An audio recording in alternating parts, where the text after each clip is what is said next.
臣妾恭迎皇上。皇上，平身吧。谢皇上。既然宴请皇上，怎么就这几道菜啊？啊，哎，张大军啊，行了。是。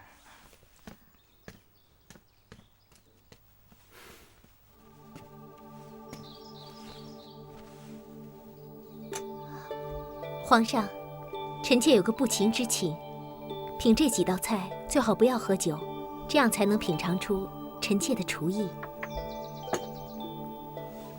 好，这些菜都是你亲手料理的吗？都是些南方人的做法，臣妾手脚太慢，所以只做了这几个。哎，够了够了。这一道是白斩鸡。皇上请尝尝。这白斩鸡要看它好吃不好吃，只要先尝一块鸡胸脯就足够了。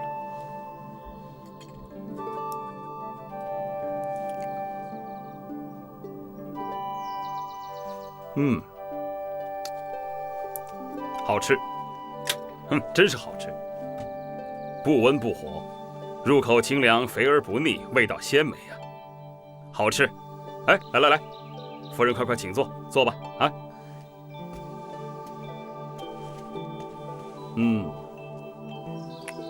好吃啊！这到底是怎么做的？怎么做并不重要，最重要的是烹调者的心情。皇上，臣妾是带着万分的诚意，做这一桌酒菜，来表达对您的歉意。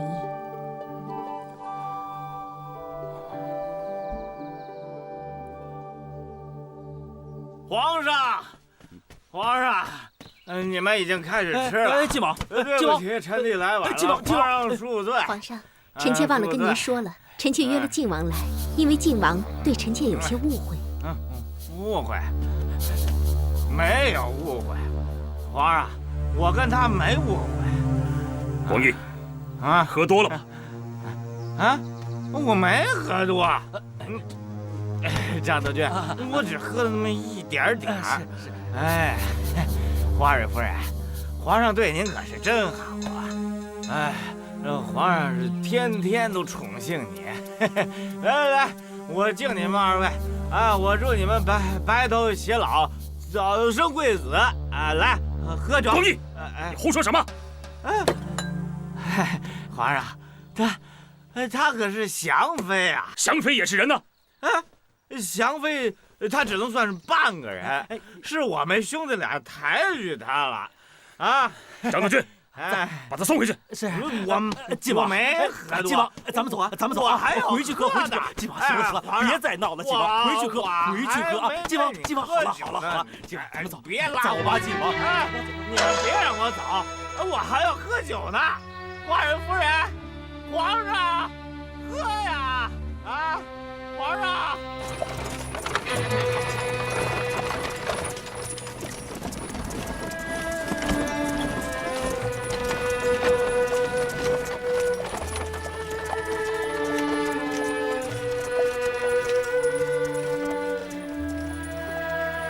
小娘子，国主到汴京迎娶新人，却不想让外界知道，可见国主心里有多么不高兴。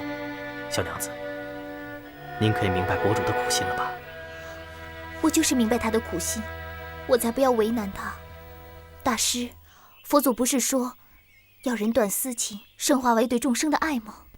我这是在断私情，你为什么不帮我落发？小娘子，您红尘未断，夙愿还深着呢，请回宫吧。你胡说，我已经下定决心要出家了。如果真的下定决心要出家，怎么还恋恋不舍地来送国主呢？我只是……小娘子，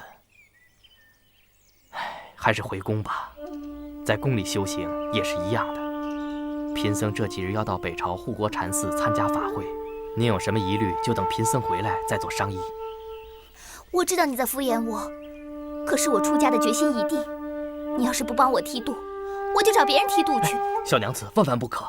别的师傅对您不了解，他们不知道您的来龙去脉。我不需要他们知道我的过去，只要领我进佛门，往后的人生我自己做主。小娘子，您看这样如何？您随贫僧去北朝，让佛祖来做主，请您对佛祖有信心。去北朝找大师。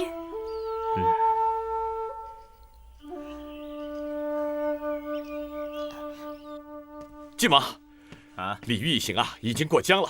滁州的官员正一路护送他们往北来呢。好啊，那我们就按照皇上的旨意，前去归德府迎接他们。走。哎，要不然你先去。怎么回事？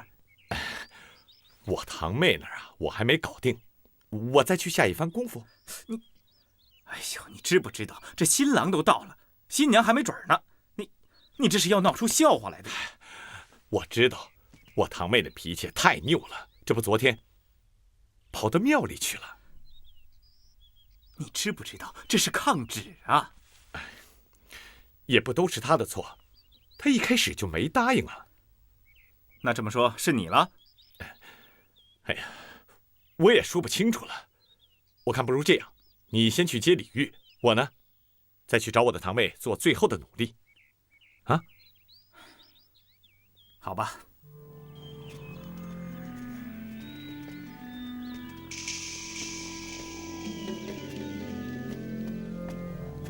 堂哥，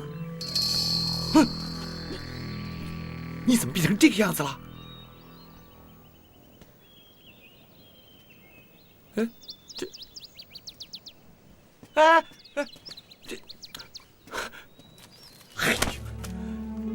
二位请。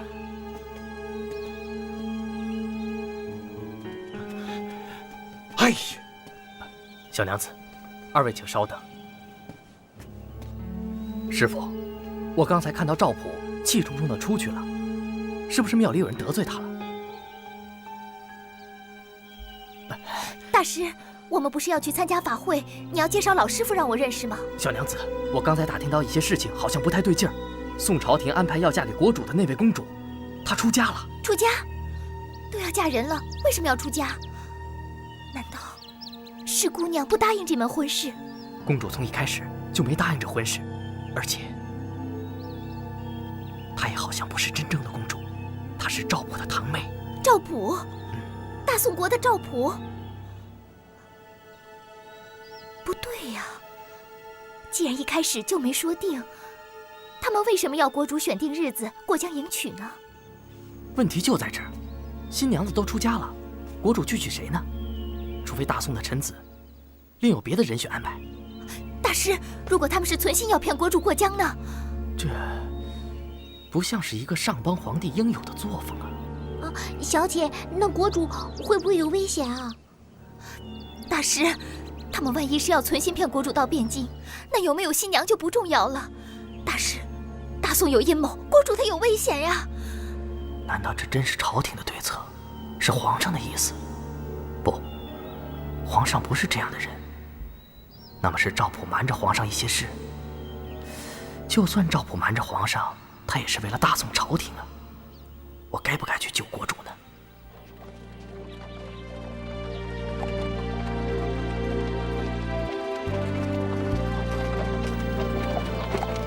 国主，归德府到了。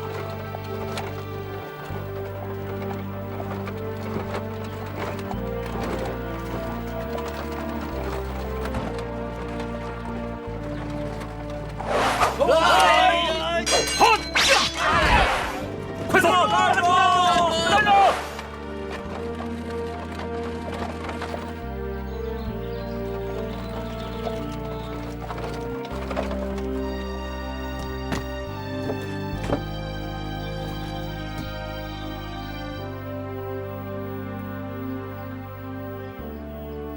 国主，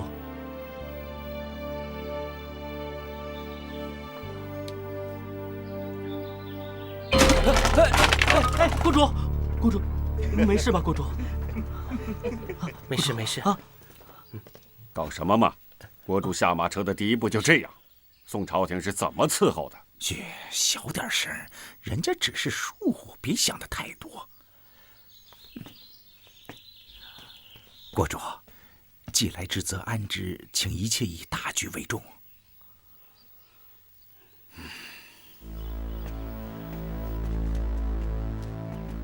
哎呦，哎呀，驸马爷来了，啊，这一路上辛苦了啊！本王赵光义特在此迎接。以后您从这儿到汴京的路上，这安全问题都由本王来负责。哼，怎么着？这新郎官摆臭脸，也是你们江南的风俗吗？啊？下官韩熙载，下官徐游见过晋王。哼，不敢当。我国主舟车劳顿，身心疲倦，请晋王见谅。晋王见谅。哼。哎呀，本王只是觉得呀，这小老百姓结亲，也得讲一个颜面和礼貌。哼，更何况你们这是皇家呀，啊！你们要知道，这门亲事弄不好，可是要影响到两国之间的情谊呀。既然国主这么不高兴，你当时为什么不拒绝呢？你何必要把这不痛快带到这儿来？晋王息怒，晋王息怒。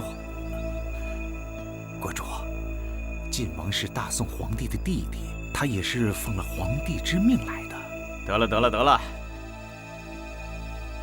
李国主啊，本王告诉你们，不管你们是高兴还是不高兴，这门亲事既然定了，就必须结啊！是。哼，你们在这儿先休息一晚上。好啊，明天早上随本王入京。哎，国主。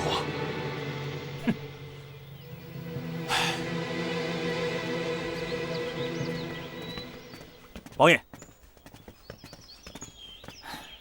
你们都给我听清楚了，没有本王的命令，任何人不得随意进出，违者斩。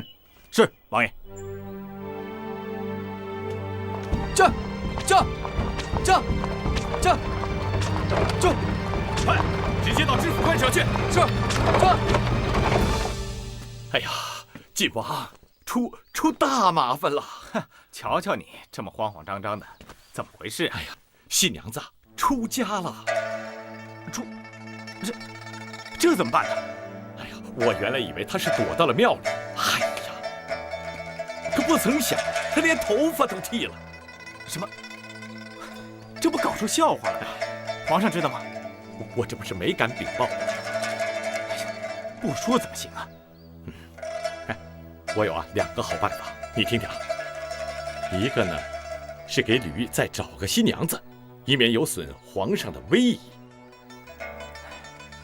再就是，晋王，你想，皇上给李煜赐婚的目的是什么？抛开个人的因素先不说，皇上给李煜赐婚，目的在于收服李煜，好收编江南，把江南纳入我大宋的版图，好完成统一大业呀。你的意思是，要借这次机会扣住李煜？皇上不是说过了吗？等和李煜结了亲，就让李煜住在汴京，这样，我大宋就可以不费一兵一卒直取江南。如果李煜他不肯住在汴京，我们怎么办？我大宋不是还得出兵讨伐江南吗？与其这样，不如这次把他扣了算了。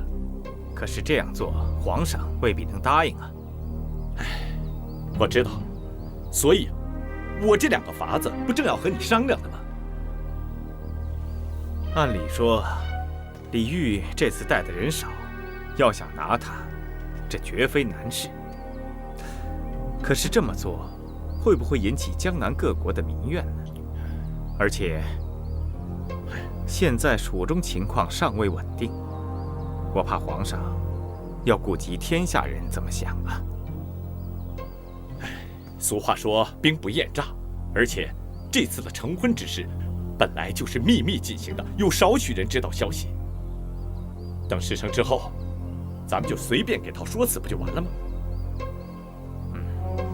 这个方法可行，但是此事关系重大，我们不能一次都赌上，要给自己留条后路。要不然这样，咱们呢再另外的安排一支兵，秘密劫持。这样既牵涉不到朝廷，你我2人也撇得干净。到时候，你我二人再向皇上请罪就是了。好，我现在就回开封调兵。好，我去安排合适下手的地点，布置路障，你我二人分头行动。好。站住！干什么呢？怎么了？出去喝顿酒都不行吗？我说你们这叫哪门子待客之道啊？啊！晋王呢？把你们今晚叫来。岂有此理！哼！小娘子，大师，是这里吗？这么多人守护，应该就是这里。小娘子，请在这里稍候，贫僧去跟君爷打听。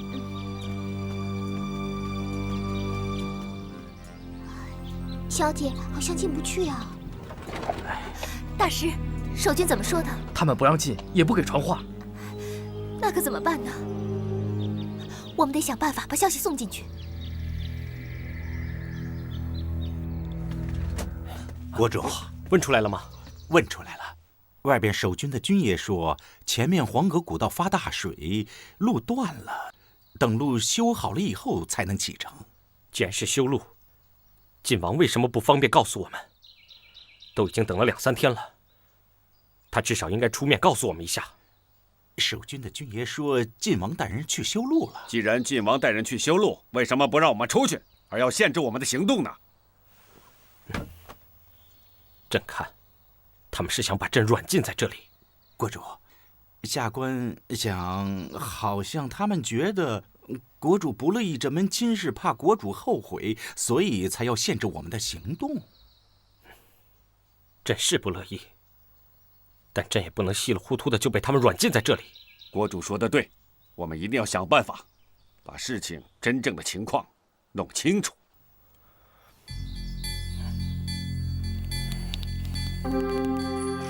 站住！干什么呢？军爷收拾。啊，去吧，去吧，去吧。是军爷。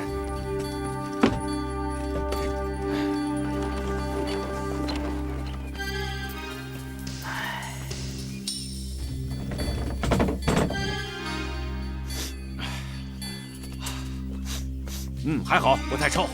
哎，小娘子，韩大人，韩大人，哎，韩大人，韩大人，哎，是你们，韩大人，是你们，你们怎么到这儿来了？赵普他们假借婚娶之名要扣留国主，果然不出我所料，确实有问题。可我们现在回去调兵也来不及了。这，韩大人，眼下除了大宋皇帝，没人能救国主了。只有冒死去求大宋皇帝了。走，我们即刻赶往汴京。走，走。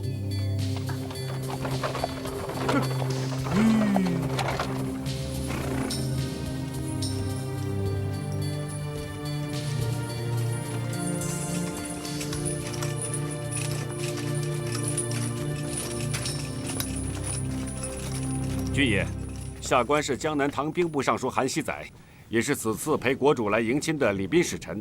我有上邦皇帝批准的进宫诏书，我等有急事要觐见皇上。请。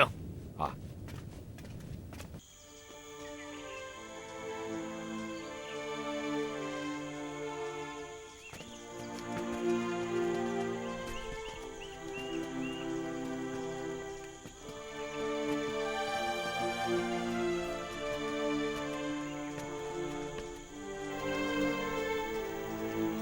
夫人来汴京也好一段时日了，你还觉得习惯吗？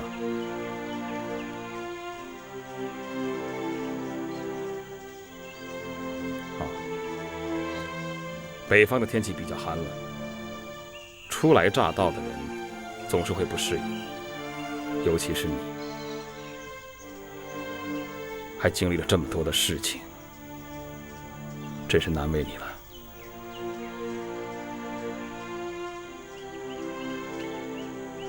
天气冷，人情冷，心情更冷啊。承蒙皇上厚爱，臣妾已习惯了。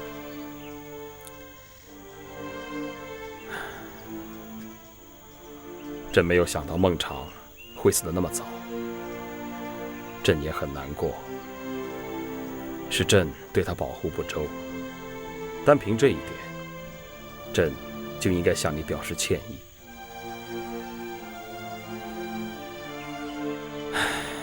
人这一辈子，常常会有不愉快的事情，就连朕这个皇帝，也不见得事事都能够顺朕的意。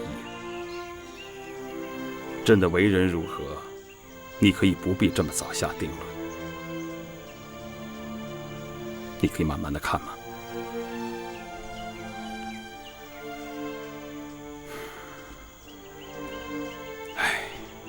周公畏惧流言日，王莽谦让下士时，如果他们当时就死了，那他们的一生真伪，又有谁会知道呢？公公，启禀皇上，内侍来报，说是江南的使臣到了，有急事。好，朕马上过去。是。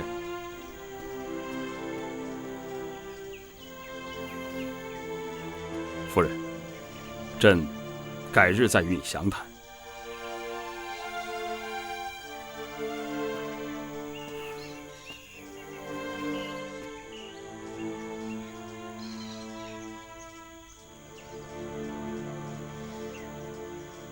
真的不行啊！哎呀，通融一下，让我们都进去。这是规矩啊，小弟也没办法。哎，别急别急，韩大人。大师，韩大人，只让我跟大师2个人进去。有劳韩大人和大师了。好吧，你放心，我们定能全力以赴。大师，走吧。臣韩熙载，贫僧姜正，叩见吾皇万岁万岁万万岁。韩熙载，臣在。奏书上说，你是随着李煜进京迎娶的官员之一，怎么，你没参加？皇上，臣正是为了此事进京禀告。请问皇上，我国主婚配的对象是否还是赵普大人的堂妹？没错，就是她。可是那位公主已经落发为尼了，皇上不知道吗？胡说！她已接受了朕赐的公主封号，怎么会落发为尼呢？皇上，果然被蒙在鼓里了。这到底是怎么回事？起来吧！你们2人起来回话。谢皇上。皇上，贫僧前来参加护国寺的法会，无意中看到赵普大人及那位落发拒婚的女尼。贫僧私下想，如果皇上知道新娘已经落发，断不会要江南国主远来结亲，除非皇上被蒙蔽了。皇上，臣等与国主来到归德府，与晋王见面之后，原本说好次日启程来汴京，然而我们一住数天，并没有动静，而且他们还限制了我们的行动，臣不得不起疑而溜出了驿馆，刚好碰到姜正大师，臣才知道事情确有蹊跷。皇上，臣不敢妄加揣测，但臣的确担心毕国主的安危呀。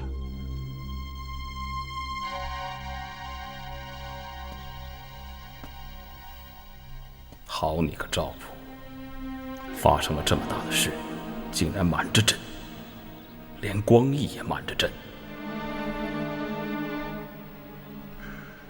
就算他们别有打算，也是为了我朝一统天下，朕也不应该在这2个人的面前拆自己臣子的台。朕不如装傻算了。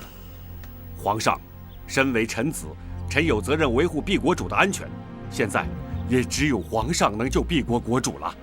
皇上，2国结姻本是喜事一桩，即使姻缘未具，联姻不成，但2国的情谊还在，请放江南国主回去。大师是出家人，出家人的目的在于弘法，红尘俗事是否管得太多了？你不要忘了自己的身份。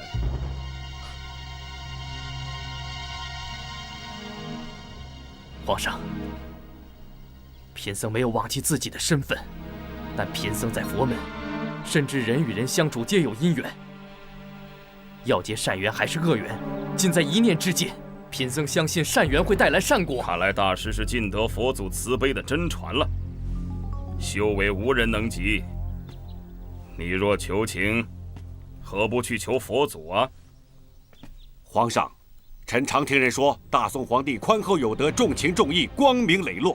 既然我国主是为了娶亲而来，皇上不会打算这一次就扣住我国主了吧？为了统一天下的最终目的，扣住他又如何呢？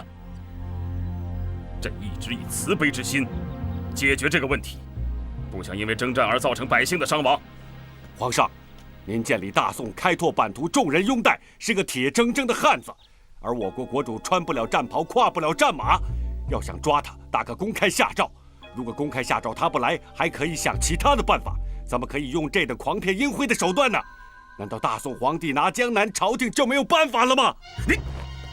你放肆！竟然大言不惭！朕要不是看你韩熙载有点才气，立刻就宰了你！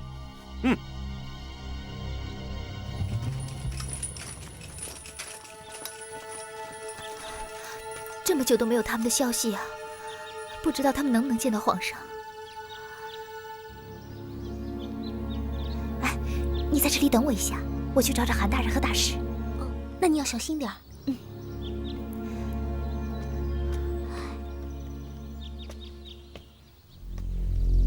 小玉，我们回永乐宫吧。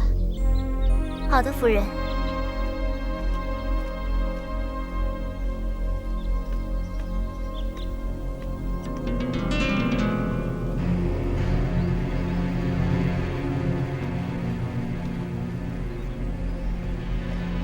站住！你们放开我！啊！你们放开我！鬼鬼祟祟的，想干什么？放开我！啊！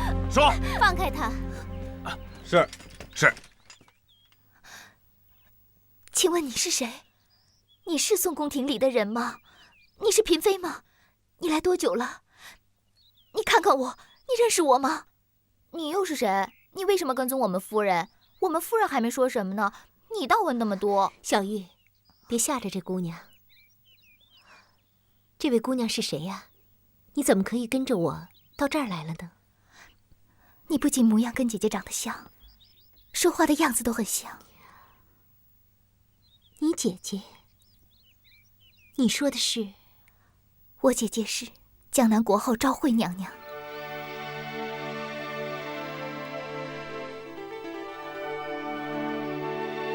江南国后？是。姐姐聪慧贤德，与国主夫妻情深，却天不假年。没想到夫人与姐姐长得如此相像。原来画像上的人是江南的昭惠娘娘。夫人，我来这里是求皇上放了我国主。刚才我冒犯您，请您多谅解。我国主现在已经命在旦夕，请您高抬贵手帮帮忙，拜托您。拜托您了，夫人，姐姐要是底下有知，现在一定心急如焚。夫人，您的大恩大德，小女子没齿难忘，求您了。好，我带你去。谢夫人。出去，全都出去！皇上。韩大人怎么样了？韩大人，韩大人，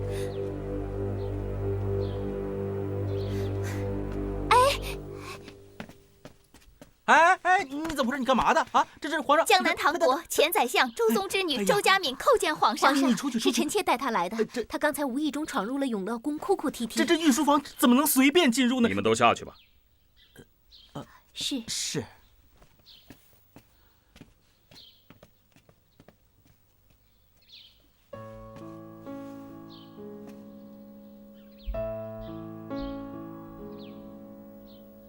你再说一次，你叫什么名字？小女子周佳敏。起来说话。谢皇上。你也是为了李煜而来的吗？是。你好大的胆子，居然敢为了他来此，不怕朕治你的罪吗？皇上，如果国主有难，小女子也不想活了。既然救不了国主，皇上要治什么罪？小女子有什么好害怕的呢？就是娥皇的妹妹。那个让李煜移情别恋的女子，就是你吗？不，继父只是……你不要告诉朕，他只是多爱你一个，那是他不负责任的话。他骗得了你，可骗不了朕。你姐姐完全是因为你们2个人才往生的，你居然还有脸为了李煜来求朕！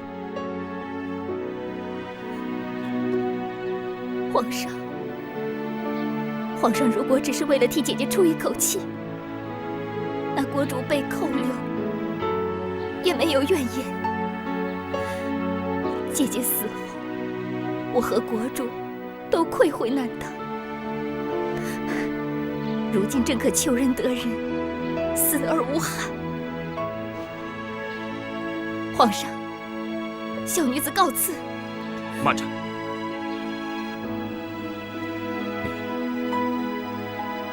你很勇敢。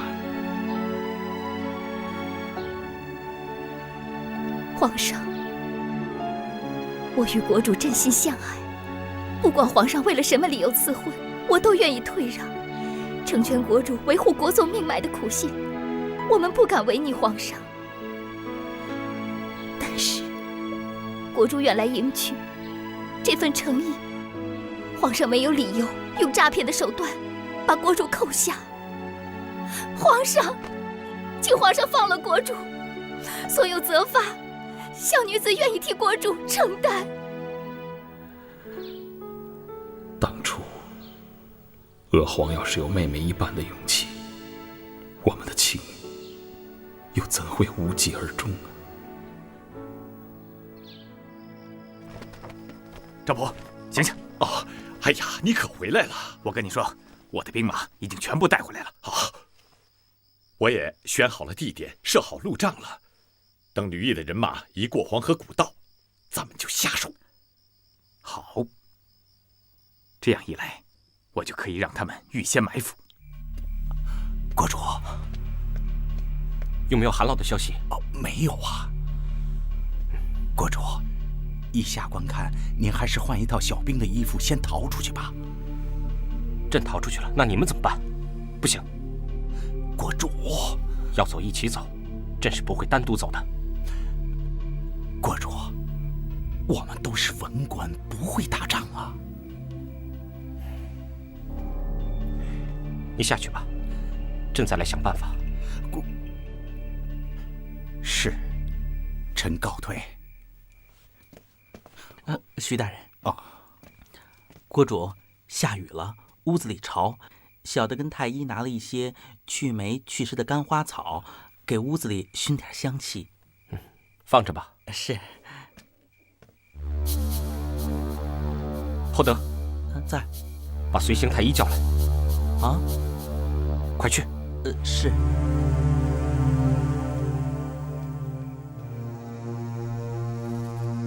朕要制造熏烟，趁浓烟向外扩散之时，宋军冲入，我们就可以借机逃走了。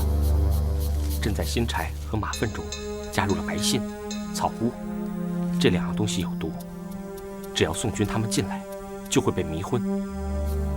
我们呢，就每个人在嘴里含上冰糖，用这块湿布巾捂住口鼻，就可以避免吸入烟毒了。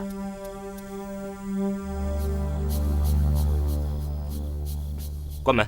是。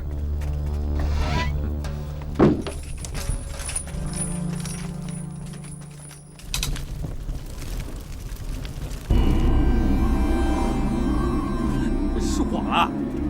失火了！失火了！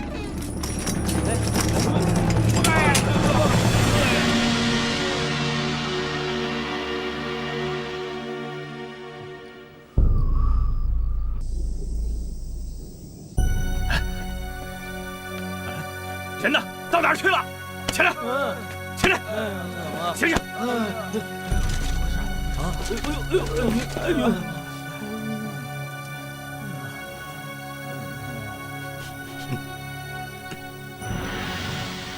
这个李煜可真聪明啊！停下！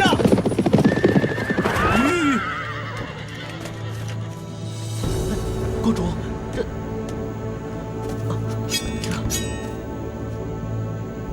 李国主，你还挺聪明的，啊？哼，本王以为你要往南走，没想到啊。我不是要回江南，干嘛要往南走？我是奉了大宋皇帝的诏命前来结亲，但喜事还没有办，却一直被关在驿馆里。难道我不应该去问问大宋皇帝，到底发生了什么事吗？不能让他去见皇上。还有你，你不是奉了皇上的旨意来护送我们到汴京的吗？你却这样对待娇客，难道从头到尾都是一场骗局？本王很佩服你的胆识，没想到你不是往南跑，而是往西走，这倒是出乎本王意料之外呀。哼，不过你以为这样就可以改变你的命运了？你做梦！晋王，既然事情有变，我们不如在这儿把他扣了算了。等事成之后再向皇上禀报，相信皇上也会理解的。好，你们以为把我扣在北朝，江南就是你们大宋的吗？好了，别啰嗦了，来人，给我拿下！是，保护国主！保护国主！保护国主！住手！圣旨到，开封府尹晋王赵光义接旨。皇上万岁万岁万万岁！大宋皇帝诏曰：唐国主李煜与宋联姻之事，因故终止，毋庸在意。见朕旨意，酌亲护送李国主南返，不得有误。故兹赵氏受亲之夕，钦此。臣遵旨。哎，这到底是怎么回事啊？还不是有人不要命的闯到宫里，求了皇上。晋王，晋王爷，赵大人，皇上说了，这件事情到此为止，要你们二位回京之后去见他一面。好了。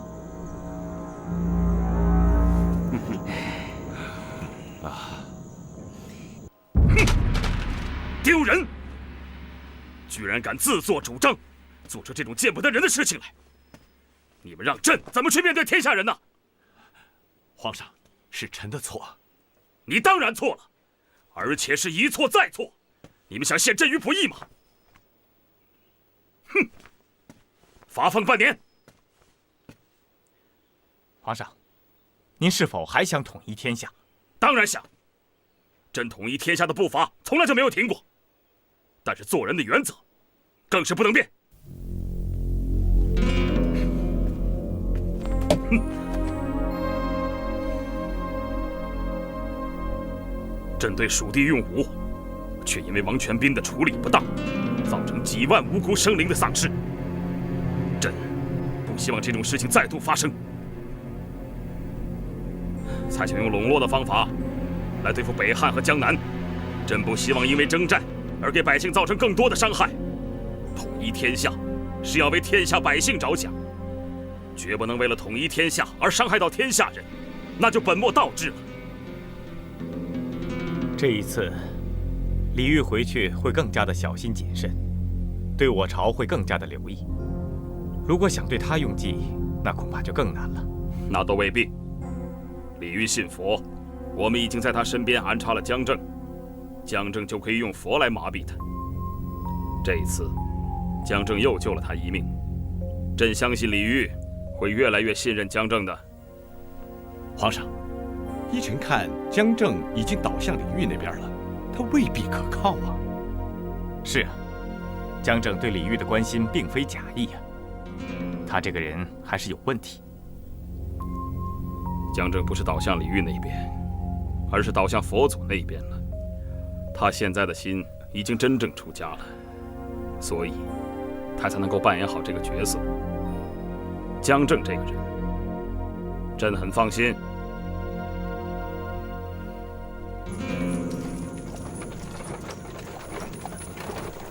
你的胆子也太大了，就不怕朕担心吗？我告诉宋皇帝，要是国主有什么不测，我也不想活了。你还瞎说？下回不许了。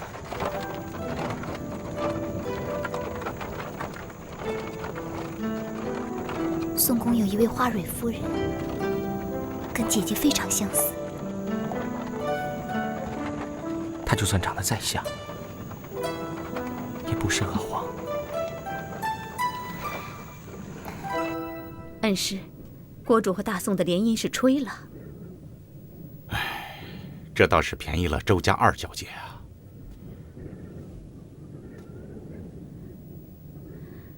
那周家敏过后是当定了。这事儿连大宋皇帝都知道了，没得争了，你就认了吧，啊？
经过一番波折，南唐立后风波从此平息，周家敏就此入宫待年，直到公元968年11月，正式成为南唐国后，史称小周后。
母后，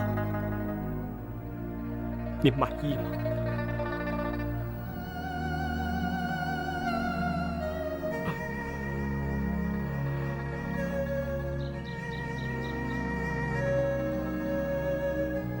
母后最满意的是我有了这么一个儿子，希望我们来生还做母子。母后的养育之恩，儿臣永世不忘。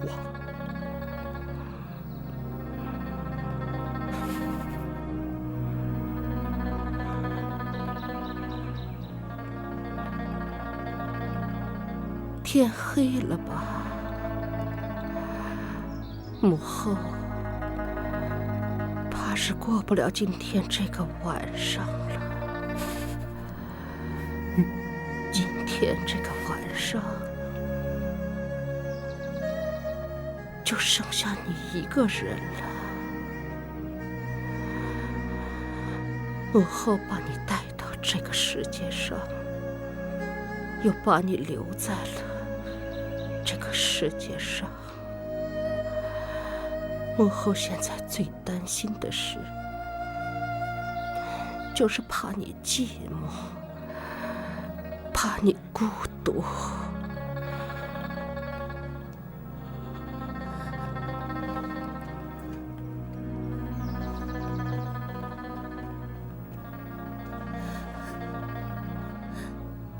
圣尊后。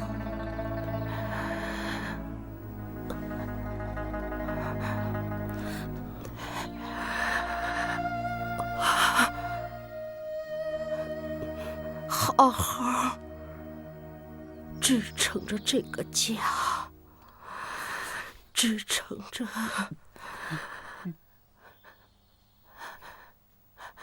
这个国。圣尊后，圣尊后。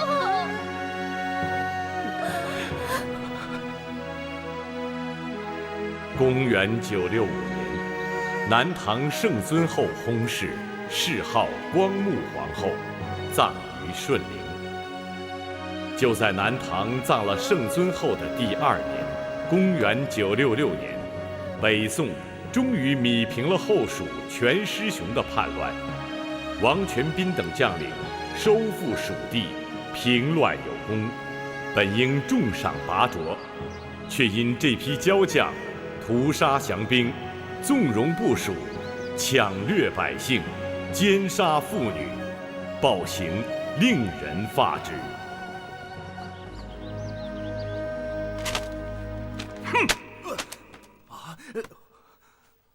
东路军都监曹彬，他几次劝谏于你，要你约束属下，你置若罔闻。王全斌，是也不是？大军出征之前，朕是怎么交代你的？要你们约束属下，要你们约束属下。朕苦口婆心，没想到竟然还有军校残虐、奸杀妇女，种种骇人听闻的兽行。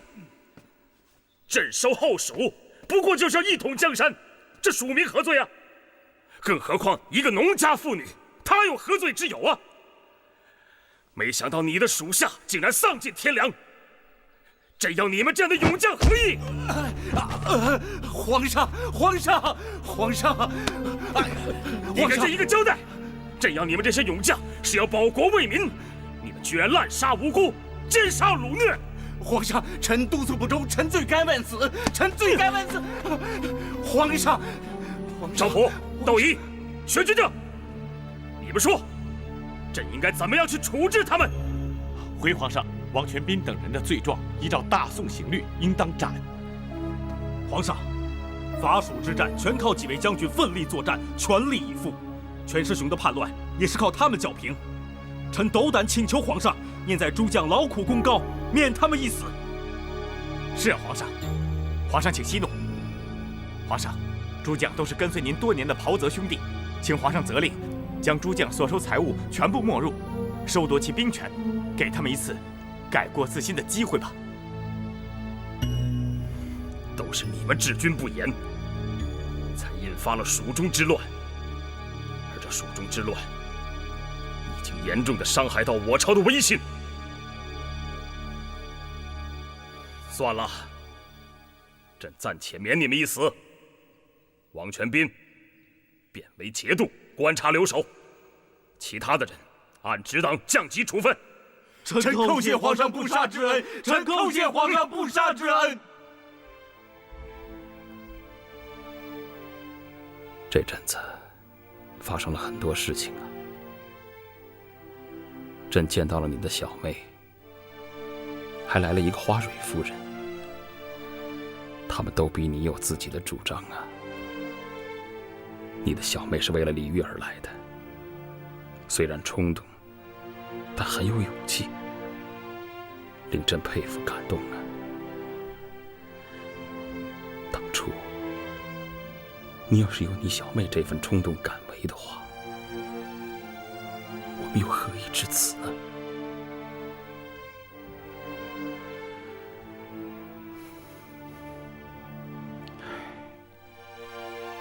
那个花蕊夫人，她跟你长得是那么的像，朕很想把她当成是你，但她毕竟不是你呀。夫人，奴婢昨天遇到富贵了，他说晋王从蜀地找来画师黄茂了。他找黄茂干什么？富贵他送来2幅画，说希望您学赵高腐化秦王，让他们兄弟戏强。唉。真不知道这些人想干什么，让我学赵高，我可学不来。再说宋皇帝也不是秦王，我跟皇上也到不了那一步。夫人，奴婢正要说这话，您不让皇上亲近，皇上怎么会相信您的心定下来了呢？夫人，您不为自己着想，也该为孟氏族人着想啊！我看皇上对您挺好的。你胡说什么呀？皇上驾到！臣妾参见皇上。好，夫人，起来起来，快请起。这是刚才有人给朕送来的胡麻饼，特别的香啊，所以朕就拿过来给你尝一尝。多谢皇上。乾德6年，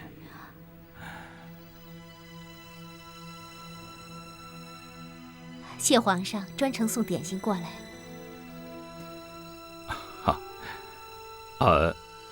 好，夫人不要客气，朕也是想过来看看夫人，和夫人聊聊。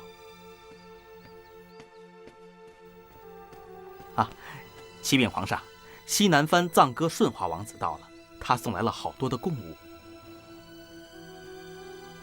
好，你先下去吧，跟他说，朕马上过去。是。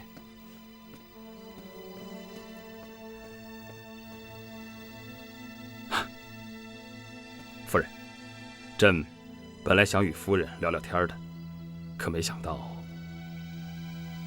夫人，请用些点心吧，改日朕再过来与夫人交谈。朕先回御书房了。恭送皇上。他的土地受到南汉的挑衅，他应该自己派大军去讨伐才是。为什么非要我们出面不可呢？这到底是何目的呢？难道他最后是要我们派兵替他伐南汉，然后再借口伐我们，造成我们腹背受敌？你们说，大宋是设下圈套要我们往下跳，还是故意让我们为难，跟南汉交恶？国主，臣以为，不管大宋皇帝的意图如何，南汉都不能灭。南汉刘长虽然暴虐无道，但唇亡齿寒。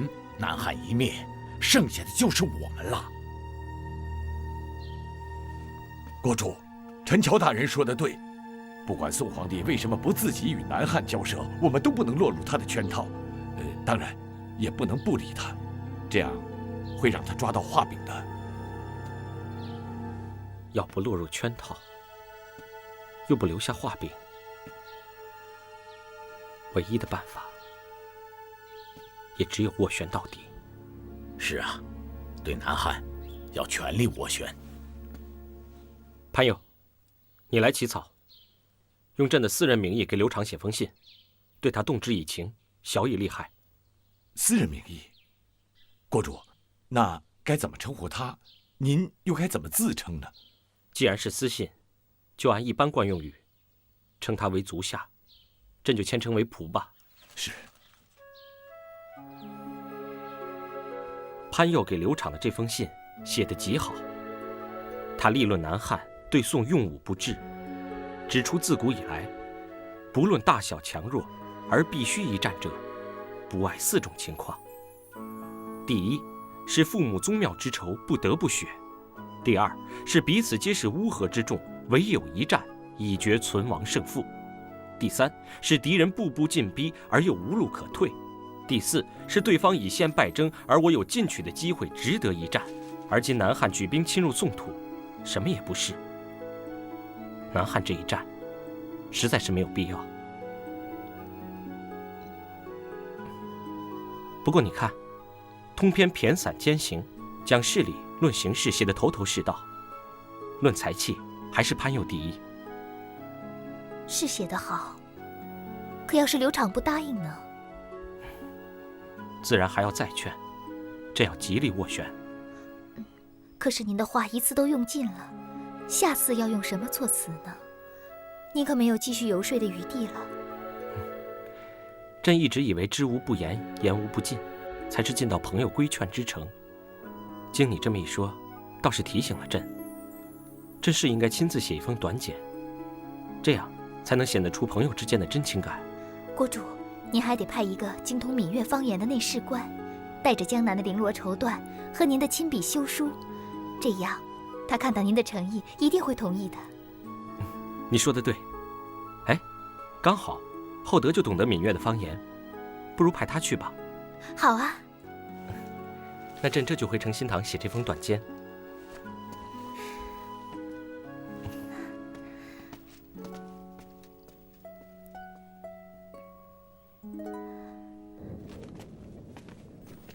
皇上多久去一次永乐宫啊？回晋王，其实皇上也不一定，1个月顶多去3、4回，而且大多数时候只是听花蕊夫人念念书，不过有时候会待到天亮，但很少。哼！臣弟参见皇上。啊，你快起来吧。谢皇上。李继勋败了，朕实在想不通。小小北汉弹丸之地，兵微将寡，竟迟迟不能攻克。对他用牒，不曾收功。我大军讨伐，又吃了败仗，这可是朕的奇耻大辱啊！皇上，您的意思是？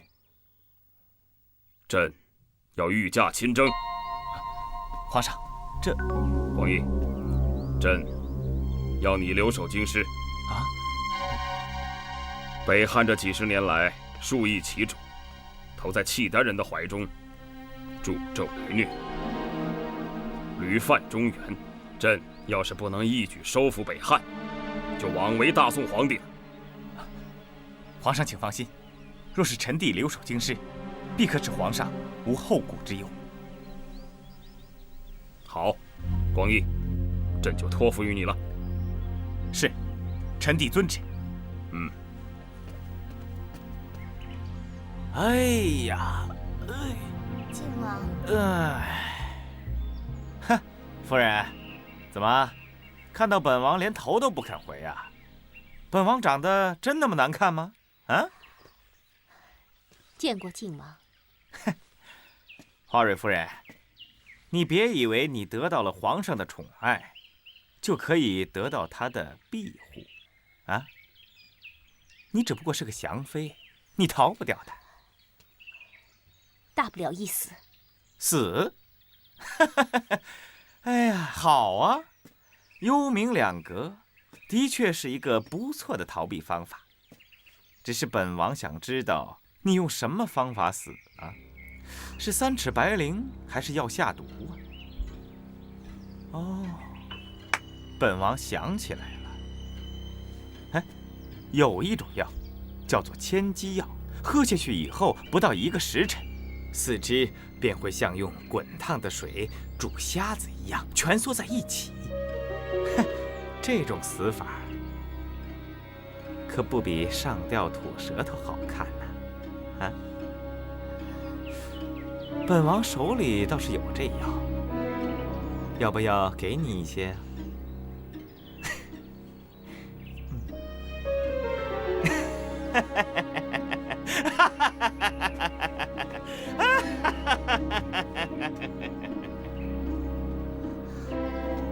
夫人，靖王他……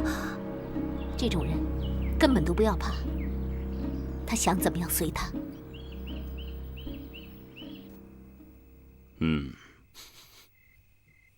好。哎，夫人，来，快坐下来陪朕一起喝嘛。哎，夫人，敬你。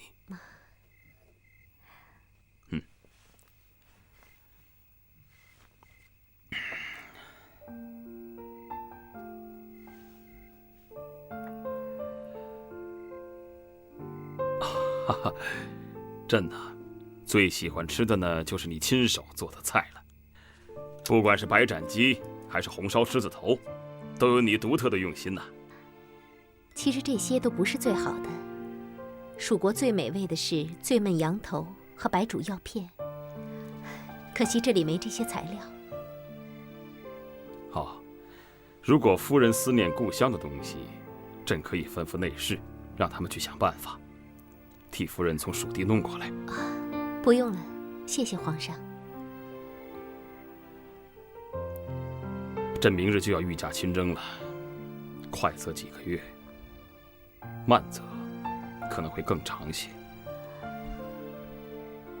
此次出宫，必定是一段漫长的时日啊！夫人千万要照顾好你自己啊！臣妾会的，请皇上放心。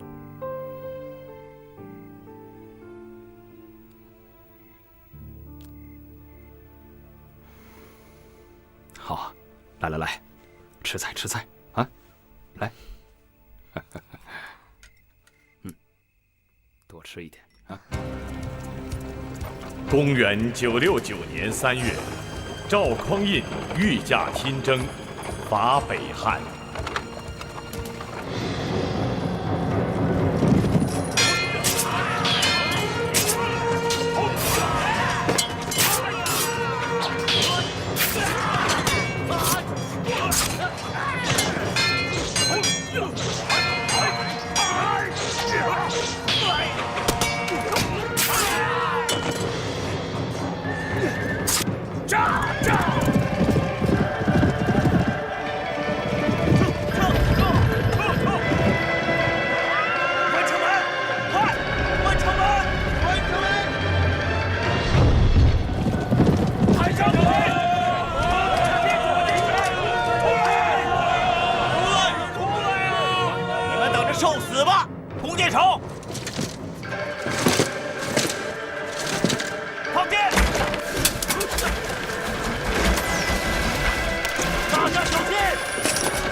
皇上，王提义受伤了，快把他救回来！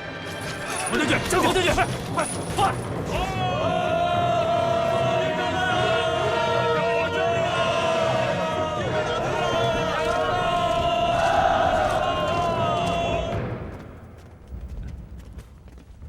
臣等参见皇上。平身。谢皇上。攻坚多日，太原城依然顽强抵抗。昨天陈承昭他就提议引汾河之水灌太原，你们认为如何？水淹太原，妙计啊！汾河之水水沛流急，奔涌宣泄，一旦灌入太原城中，就如亿万猛兽一起闯入，岂是千军万马所能比啊？赵大人说的没错，皇上，太原城防守严密，我军如果强攻的话，北汉人必作困兽之斗，即使能够攻入，恐怕也是损兵折将。水淹太原城是条好计。好，那就筑汾河大坝，拦蓄汾水，准备水攻。是。晋王这武官啊，没事，不用画了，就这样挺好的，这样更有意思。是。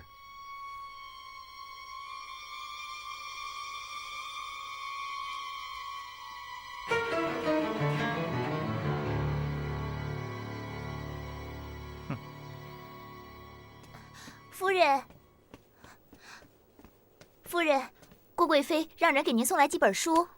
郭贵妃，夫人，郭贵妃对您这么好，我们以后在宫里的日子就好过了。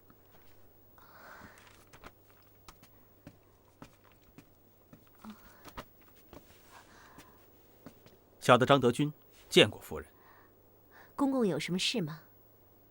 哦，这个月的月例银子下来了，请夫人派人跟小的去领。小玉，你跟公公去吧。是。好，走。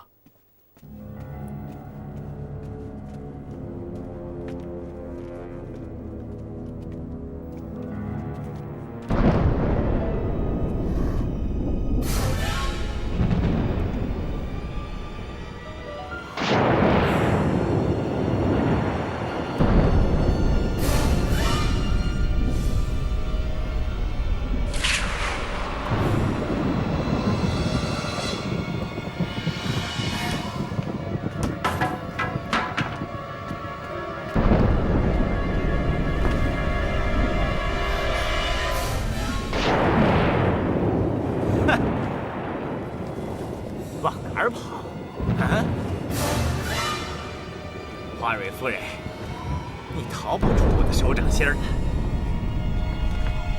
跑啊！看你往哪儿跑！皇上去伐北汉了，他不再攻你，现在没有人能来救你了。这回你是我的了。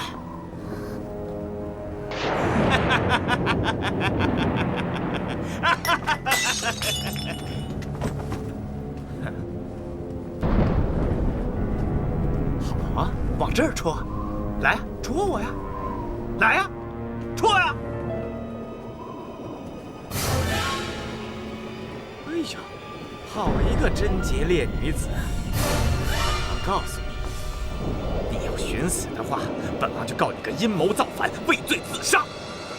到时候你们孟氏族人全都跟你一样，个个都得死，都得死！怎么样啊？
这样啊，夫人，夫人，夫人，怎么会能成这样，夫人？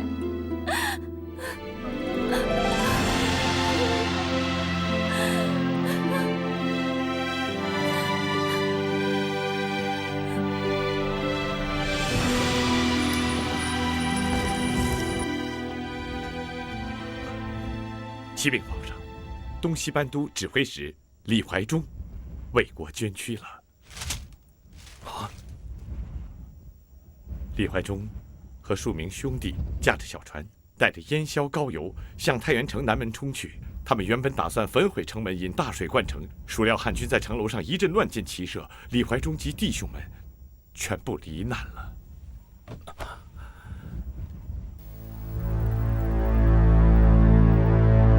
皇上，我等不攻下太原城，誓不生还。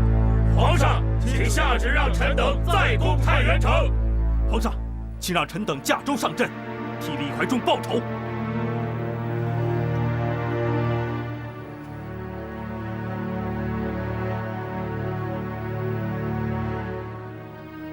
诸位，你们都起来吧。你们全都是朕情同骨肉、休戚与共的好兄弟。朕已经失去了史汉卿、王廷义、李怀忠等大将，朕宁可不要太原，也绝对不能再让你们去冒险了。皇上，起来吧，皇上，都起来吧，起来，起来，都起来吧，快起来，起来！皇上，太原城为历代兵家必争之地，早知道它固若金汤，可是没有想到连水攻都无法动它分毫啊！皇上，水攻是到此地才想出的办法，我军准备不够充足，兵多粥少，才受到了限制。如果我军战备充足的话，末将相信也不至于此。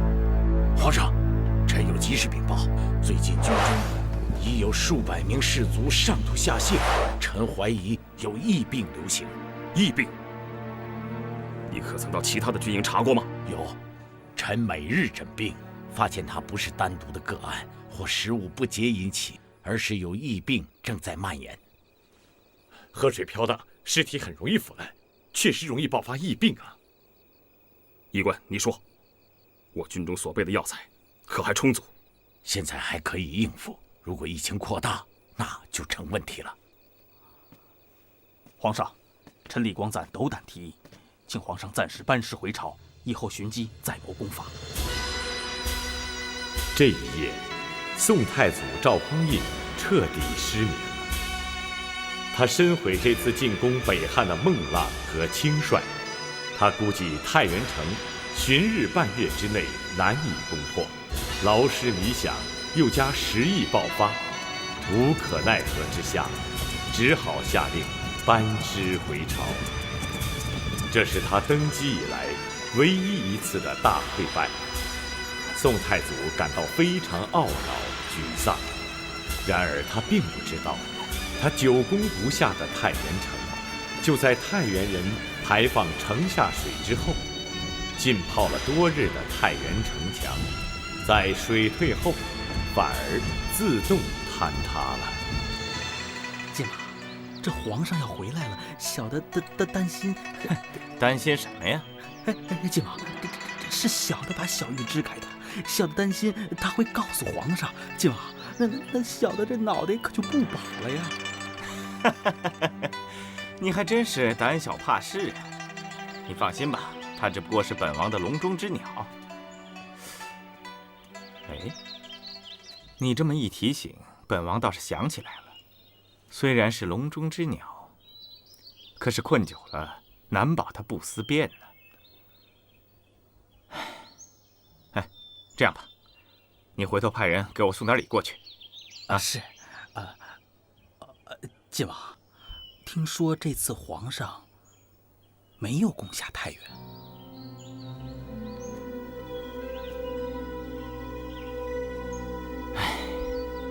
皇上御驾亲征都会输，这倒是出乎我的意料之外。皇上是大不如前了。礼物白银3000两，如意4个，黄金600两，绸缎5匹。夫人，这些东西都是晋王让小的送来的，夫人收下吧。张公公，你都帮我退回去。夫人，晋王交代了，他说会对孟氏族人特别的照顾，请夫人不用挂心。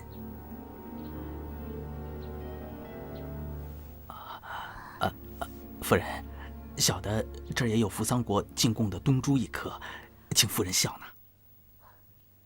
你这什么意思？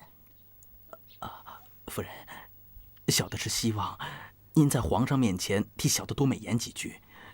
您有孟氏一族，小的有1颗脑袋，这都是命啊。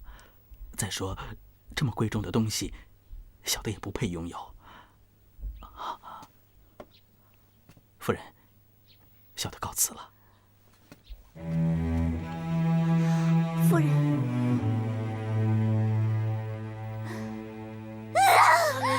他们动不动就拿孟氏一族的生命来要挟我。总有一天我什么都不管了，谁死谁活我全不管了。夫人，既然这样，等皇上回来，你就应该把晋王的兽行告诉皇上，让皇上来惩罚晋王啊。他们就是想要我的身子吗？要是真的能够救孟氏族人的性命，就拿去好了。夫人，你不能这样啊，夫人。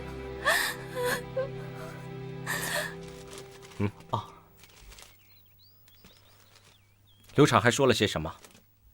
国主，刘昶态度傲慢，说我们多事。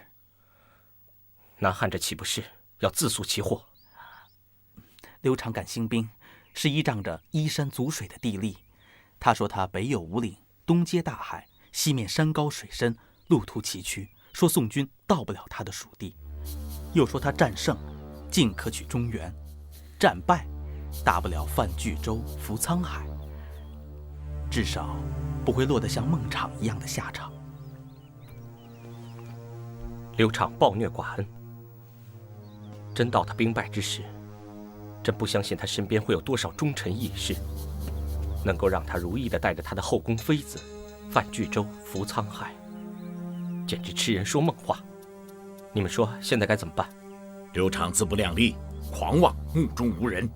国主动之以情，他并无自省之意。臣以为应该正式行文给他，点醒他，甚至应不惜以绝交，迫使他认清现实。国主，要不臣把以前的信重新修一修，把刘畅心里的如意算盘给说破了吧？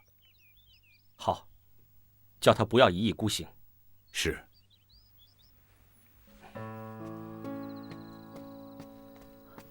国主，潘大人给南汉的信改好了。当其人心疑惑，兵势动摇，岸上舟中皆为敌国，忠臣义士。潘佑这几句话，我们在背后骂骂刘畅可以，可是写在信里会不会太重啊？国主，当初您写的轻，用真情待他，他也不理人呢。当初朕听佳敏的话，没有正式行文给他，结果换来刘畅傲慢无礼的回应。这个人说轻了不是，说重了又不妥，这轻重之间实在难以拿捏。要是昭惠娘娘在就好了，她可以给您提点。没有正式行文给他，结果换来刘畅傲慢无礼的回应。这个人说轻也不是，说重了又不妥，这轻重之间实在难以拿捏。要是昭惠娘娘在就好了，她可以给您提点。娘娘，佳敏，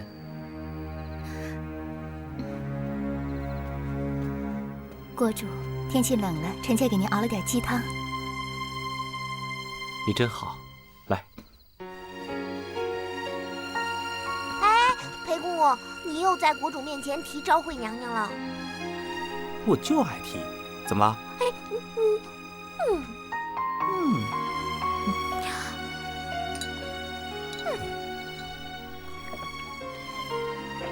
好香啊！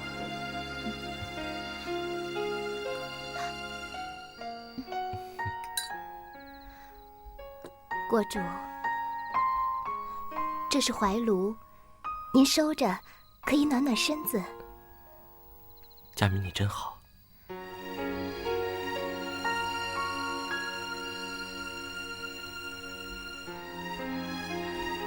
国主，对不起，我的建议让您白忙活了一场。是刘长蠢，朕以朋友的立场奉劝他，可是没想到他不听，这是他自找麻烦。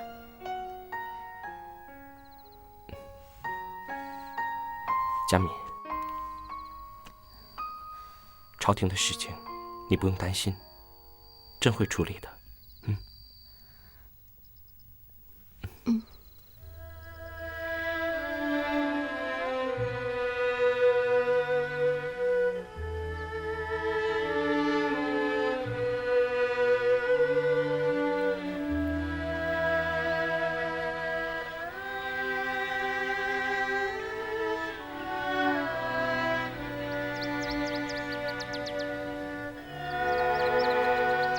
娘娘，是咬娘。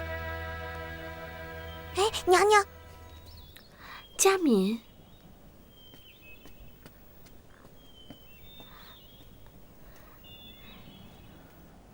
既然来了，为什么要走啊？你是姐姐最好的朋友，我想你一定会很怨我。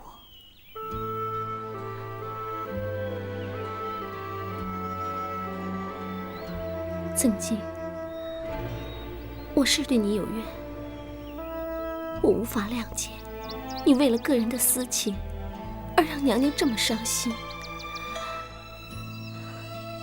甚至我也怨国主。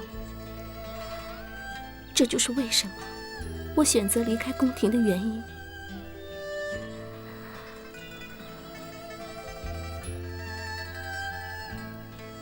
可是娘娘过世这么久的这段日子以来，我反倒要替娘娘谢谢你。如果不是你陪在国主身旁，真不知道国主要怎么熬过这段日子。其实我没有你说的这么好。姐姐走之后，我天天看到国主为国事操心，我却一点办法都没有。要是姐姐她还在，她一定会有办法的。我觉得自己好愚蠢，好笨。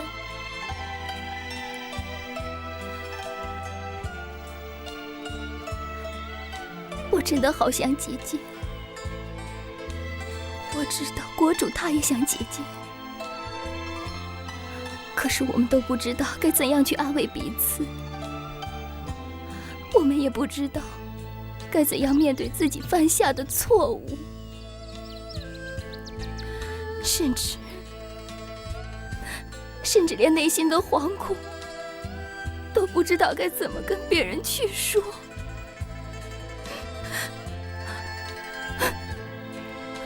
我真的好害怕，我不知道自己到底该怎么办。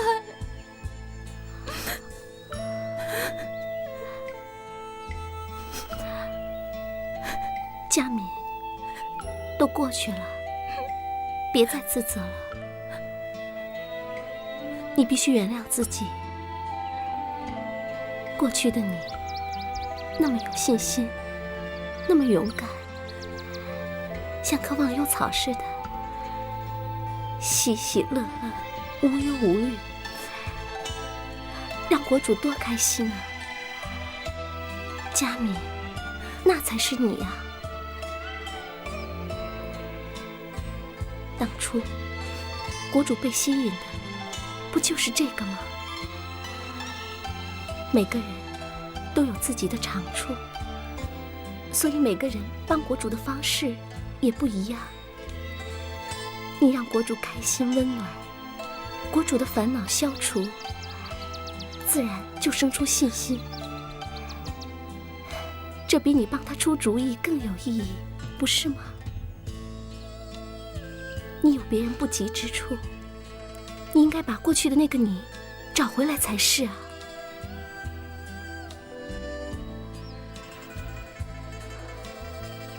娘娘已经婚事了，你也成为了一国之后，再多的亏悔追忆都没用了。你只要天天开开心心的，让国主无后顾之忧，就是帮国主了。那你还会回宫里吗？我不是要求你，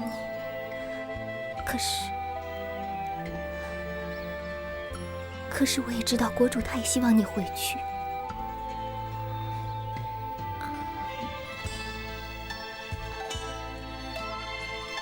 我这次来是向娘娘道别的。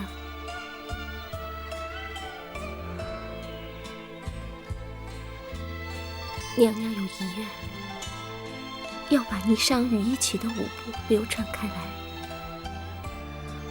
我只有离宫到各地，才能完成她的遗愿。所以，我要离开江南。离开江南？那我还能再见到你吗？随缘吧。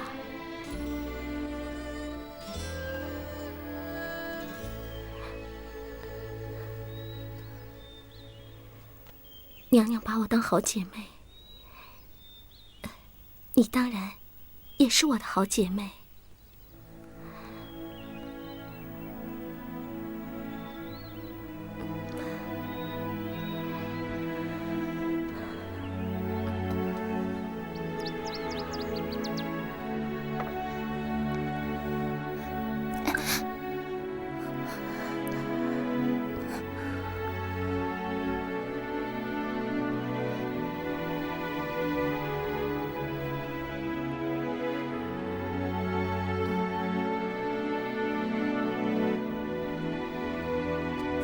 皇上回来了。夫人，你怎么了？你受伤了？夫人，你到底怎么了？夫人，你说呀。小玉，你说。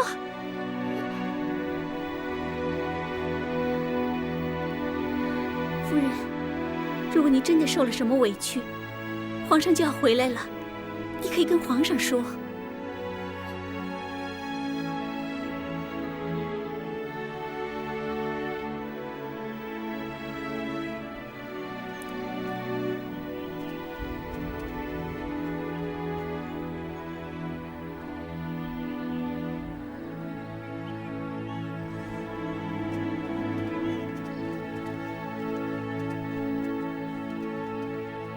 见过靖王。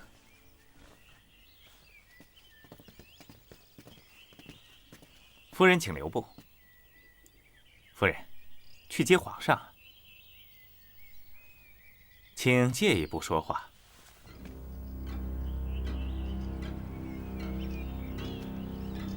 怎么？难道你真想我们说的话让下人们听到了？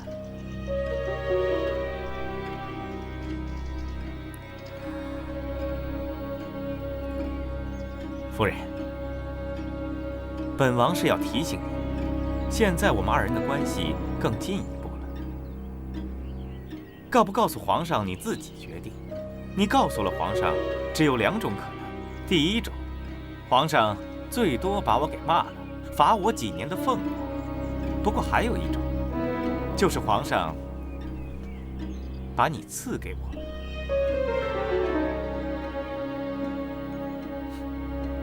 但是夫人，我可以肯定地说，皇上他绝对不会杀了我。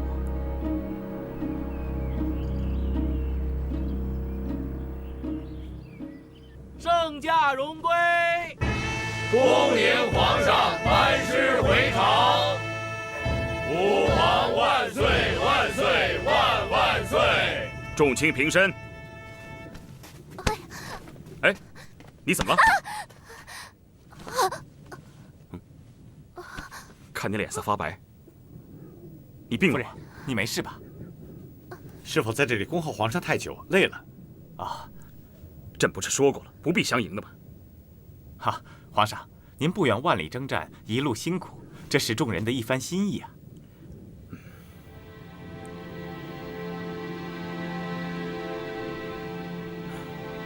以后啊，就不必再兴师动众的迎接朕了。这种虚套的东西，能免则免，大家也不必这么辛苦。是。进殿吧。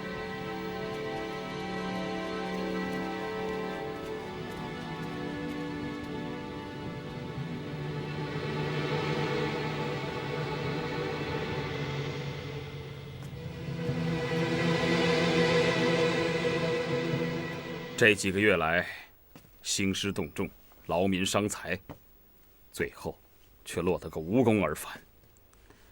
朕实在是太小看这北汉之地了。皇上，胜败乃兵家常事，您就不要太在意了。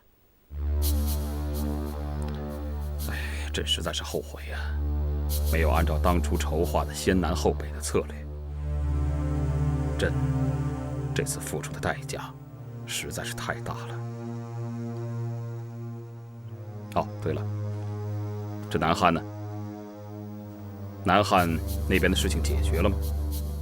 这李煜，他现在被劝得如何了？啊，回皇上，南汉已经侵占了道州，而且迟迟不肯退兵。这李煜第2次派出使者前去劝他，可是刘长不但不予理睬，反而将使者扣在了狱中。立刻下旨给李煜，叫他复职。岂有此理！国主，简直欺人太甚！朕为他大宋办事情，我们的使者龚慎仪被刘昶扣在牢里回不来，他居然连慰问、勉励的话都没有，反倒怪起我们办事不力。天下还有这样的道理吗？国主，这是南汉刘昶他们自捻虎须、自找麻烦，就让大宋自己去解决吧，我们不要管了。你不懂。是，小的多嘴。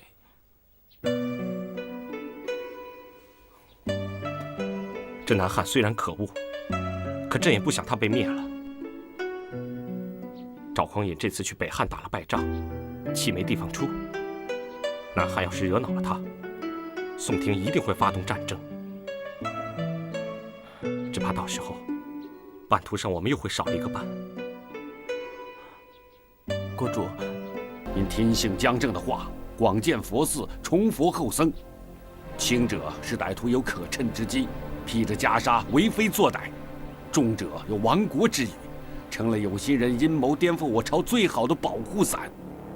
国主，向佛学佛，应该从佛的慈悲中找到生命的力量，鼓励人有信心去解决问题，而不是靠佛的力量去做交换。国主，臣看到了危机，此人只会误国害朝，应该绳之以法。朕只不过是要推己及人，从我朝做起，希望能够推广到全天下。国主，您暮鼓晨钟，上行下效，大宋虎视眈眈，磨刀霍霍呀。您以您的敦厚来处事，可大宋灭金南，征湖南，攻后蜀，现在又准备伐南汉，而且又垂涎我江南。国主，我们只有先强起来，您才有机会传佛的慈悲呀。国主，您逃入空门求慰藉，无助于国家的强盛啊。生活在你争我夺的世界，有什么意思？一个心中无神、目中无人的人，就算让他得了天下，又怎么样？北朝五代，不都一一被换掉了吗？就算是宋，他又能恃强多久呢？韩老，朕知道你一切都是为了朕好，为了国家好。国主，江镇祸国，你一定要远离他。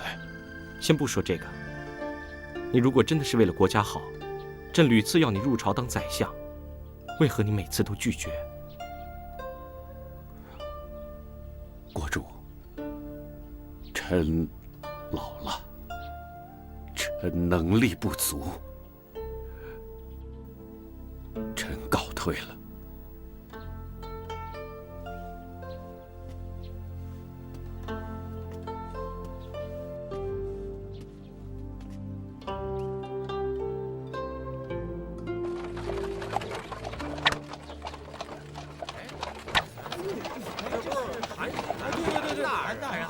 哎，这不是韩大人吗？韩大人呀！韩熙载，停下！哎呀，韩老，韩大人，你怎么搞的？身体不好，年纪大了，还不知道检点。你这条老命啊，非得让你喝掉啊！我喝了一辈子的酒，能活到今天，我已经赚了。你这个老头子，只知逃入醉乡，你能不能振作一点啊？逃入醉乡有什么不好？酒真是香啊，总比逃入空门念经拜佛强多了。嘿，说人容易，你就看不到你自己的缺点。你懦弱，你没用，你起来，韩熙载，快起来呀！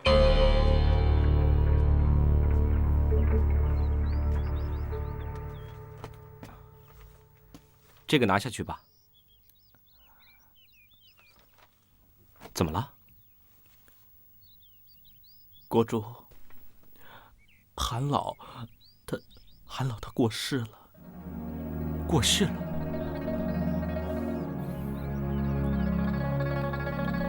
什么时候的事情？昨天夜里。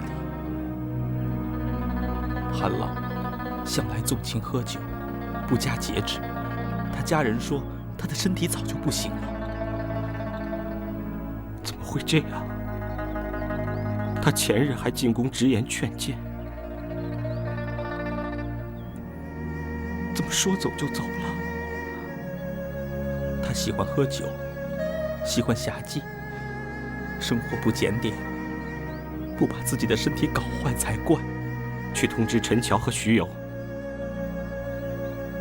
要他们好好替韩老办后事。是。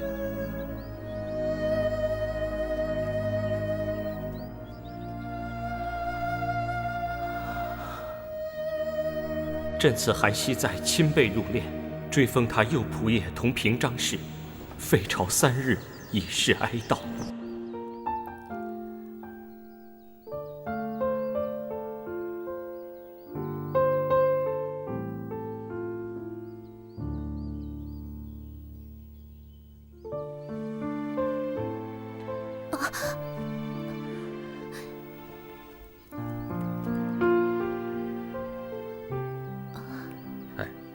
你怎么了？不舒服吗？臣妾这几日只是有点风寒而已。好，没关系，你用不着服侍朕。朕只是出门太久，很久没有见到你了，想来跟你说说话而已。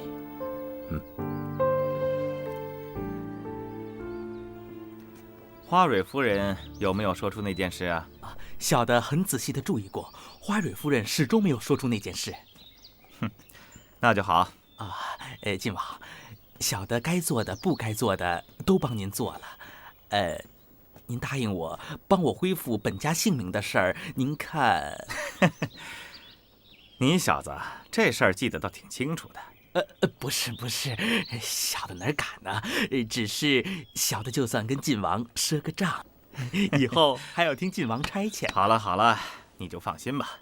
本王既然答应你，就一定做到。好，谢谢晋王。走吧。你叫王继恩？你怎么能够忍这么久啊？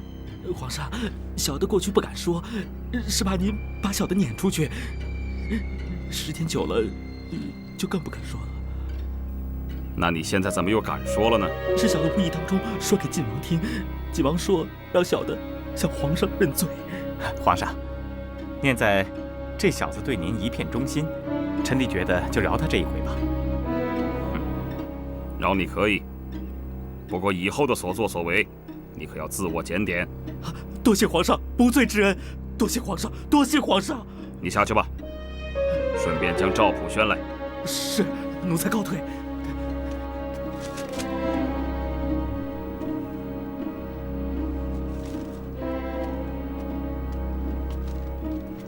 皇上，您看，刘昶的穷奢极欲、残酷暴力，真是骇人听闻呐！小小的宫廷，宦数多达1700余名，各色美女那是数不胜数啊。其中最得宠的一个来自波斯，赐名为媚珠。他为了讨媚珠喜欢，竟派人到海底去捞珍珠，死人无数啊！他还让罪人去斗虎斗象，剥皮剔骨，死状越惨，两人越是高兴啊！刘昶不但该杀，南汉也当罚呀！以酷刑虐待他人致死为乐，这种人不罚岂有天理？是。正好李煜，他所写的信函都送来了，那是他如何劝刘昶退兵，以及他们2人之间相互来往的密函，你们看一看吧。通篇骈散夹杂，铿锵有力，潘佑之词写得甚好啊。看得出李煜劝人息兵事大朝的话，全都是他的肺腑之言呢。皇上，臣弟倒觉得李煜有另外一种想法。有何不同啊？皇上，您听听：夫称帝称皇，角力杰出，今古之常事也。割地以通好，玉帛以示人，亦古今之常事也。盈虚消息，取语息张，屈伸万端，在我而已。皇上，这明显可以看得出来，这李煜包藏祸心呢。他今日之屈，正隐含着明日之深。臣弟认为，应该尽快地铲除了他，尽快地罚他。李煜所说的那些都是劝人的话，用不着刻意的引申解释了。不过朕倒以为，他对战事的后果倒是分析得极其透彻。所以，朕认为他不会明知故犯，我朝不必对江南大动干戈。倒是刘昶，他这么乖戾，咱们要罚就罚南汉吧。皇上，罚南汉固然重要，但是臣弟认为，在战略上还是应该先罚唐国。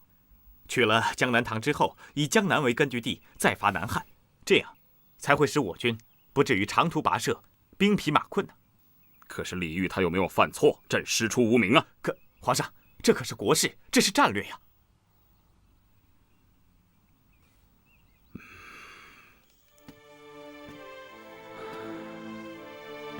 娥皇，朕答应你的，一定会说到做到。朕绝不动武。朕期待李煜他能够不战而降，但是李煜他绝对不能犯错呀。他不能有不仁不义不智的举动啊，这也是朕的底线。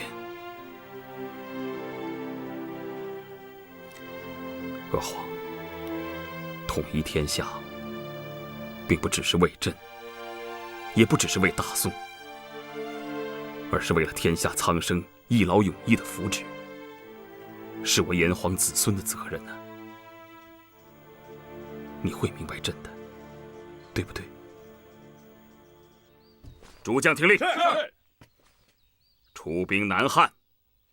潭州防御使潘美为贵州道兵马行营都部署，朗州团练使尹崇科为副使，遣使发石州兵会贺州。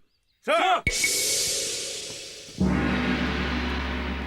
臣等参见国主。宋廷出征南汉了。哦，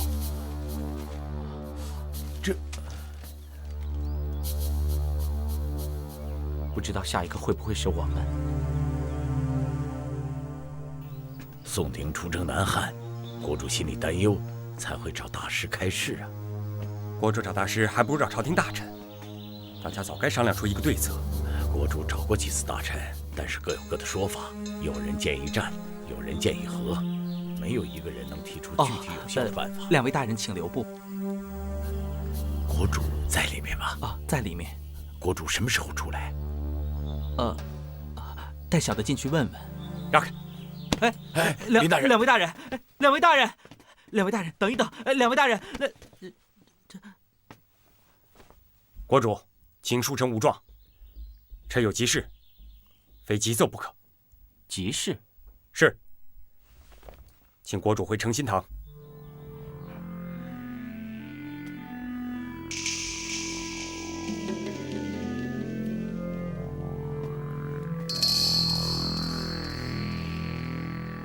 厚德，在外面守着，别让任何人进来。是。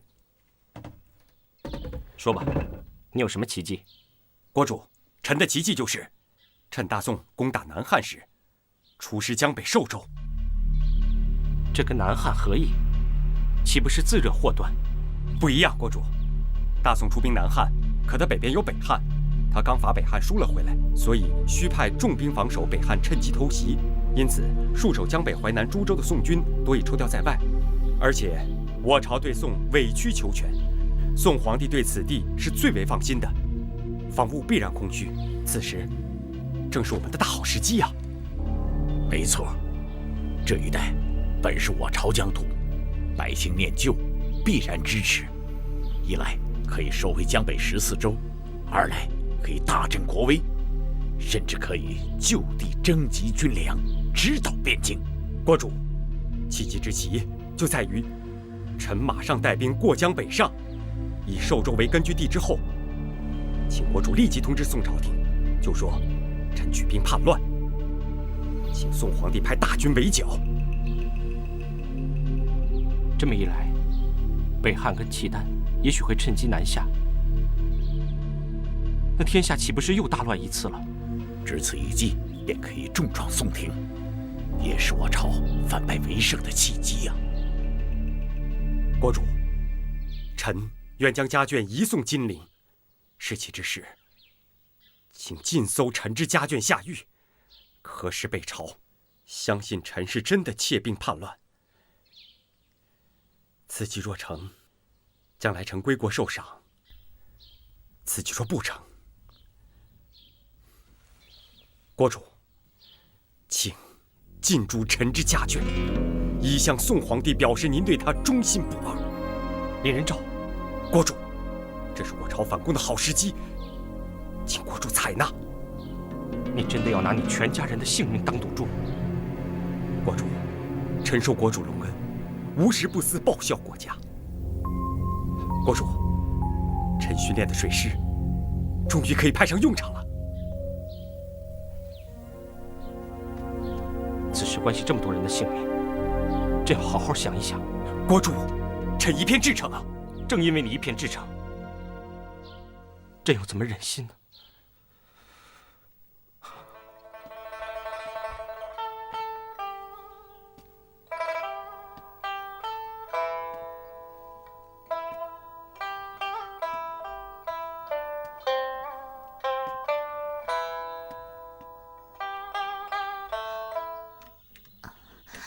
国主，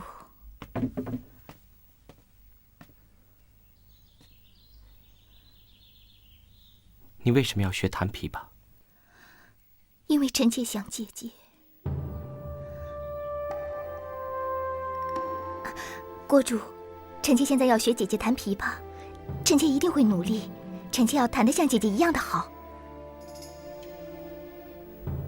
佳敏，国主，我们去找一个画师，给姐姐画一张像，好吗？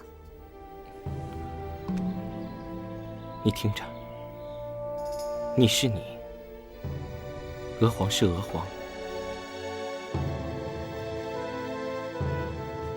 臣妾知道。那你为什么要学他？因为臣妾想姐姐。朕也想他。可是你就是你，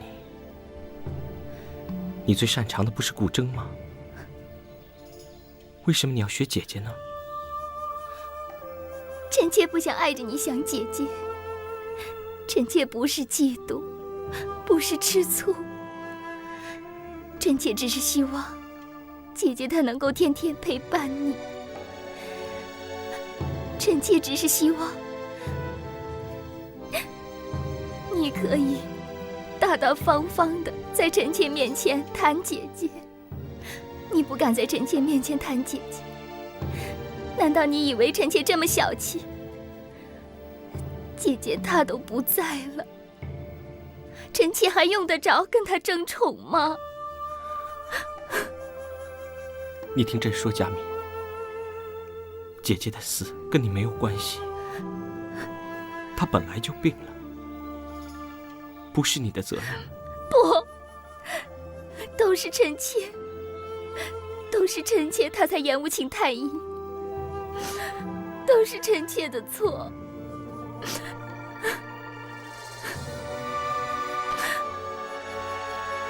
你这个包袱背得太重了。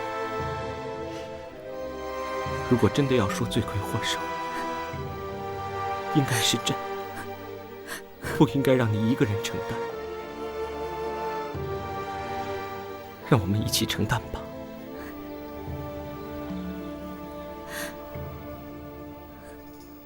都是朕的疏忽，朕没有注意到你的心绪。你不要再学姐姐的琵琶，也不必再挂姐姐的画像。我们都知道，她活在我们的心里。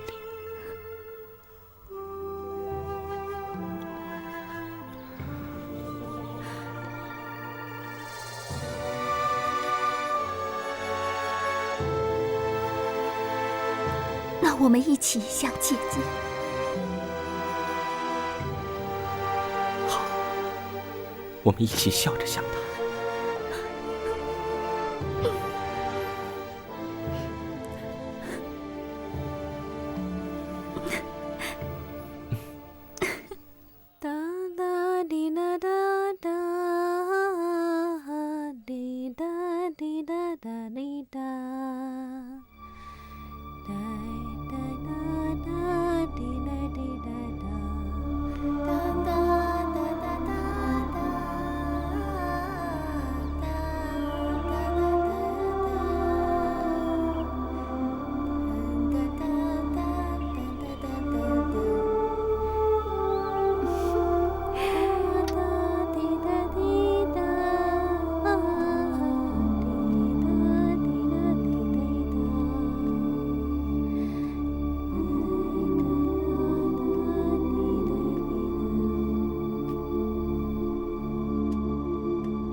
朕只是……皇上，没关系。哎，你的手……你的手这是以前就有的，是臣妾不小心。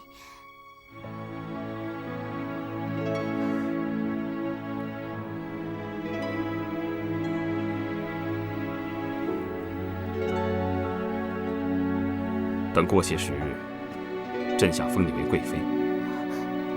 不，皇上，臣妾已得您恩宠有加，册封之事就免了吧。好，朕没有别的意思，朕只是希望，往后你在宫中能有个名分。皇上，不管怎么样，臣妾都是蜀国的祥妃。这是永不变的事实。得皇上眷宠已满足，臣妾不想再要任何的名分。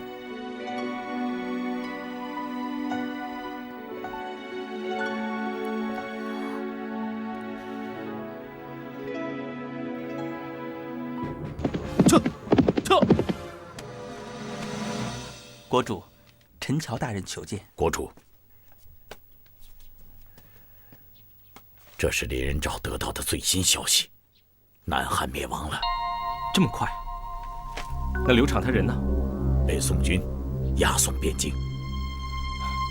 当初我们这么辛苦劝他，他都不听。如今国家亡了，什么都没有了，真是蠢到了极点。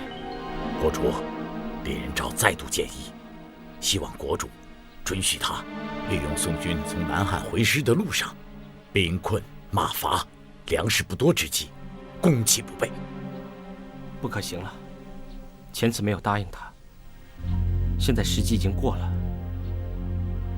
告诉他，宋军经过就让他们过吧，不要制造冲突。李仁昭还说，大江飘下来了许多木屑，此事非同寻常。李仁昭怀疑是上游的宋军大造战舰，是准备将来对付我朝的。木屑，是，臣也特地到江边看了。李仁昭说的没错，木屑上都有刀斧的凿痕，是在造战舰。没错，国主，我们得提防着点儿。好了，朕知道了。如今朕统一天下之大业，只剩下江南唐、吴越，还有北边的北汉了。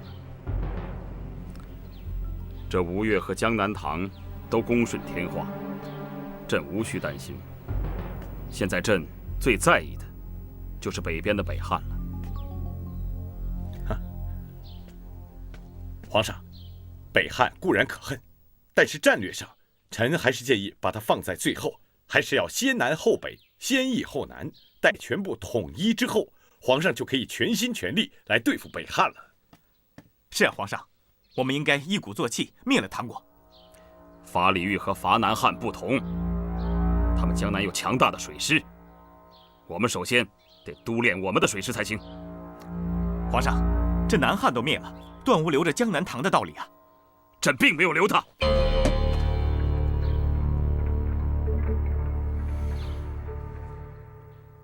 赵普，再次下旨，催李煜来。南汉处在南方傲热之地，还有五岭崎岖的天险，宋军都能够突破这些天时地利的障碍，像孟蜀一样把南汉给灭了。如果我军一旦跟宋动起武来，能有多大的胜算？不过是白白的牺牲人命。所以今天召各位来，是要大家想出一个委曲求全的办法。国主，委曲真能求全吗？国主，宋廷在意的是国主不朝，也许国主应该去一次。不能去呀！没错，国主，您千万不能到汴京啊！国主，臣受先帝顾命，受托照顾国主安危。臣誓死不同意此意。如果朕一个人到汴京去，能够保得国家长长久久，那倒也无所谓，就是怕去了只是上当，还受辱，那就毫无意义了。国主，那要不派一名亲贵代表国主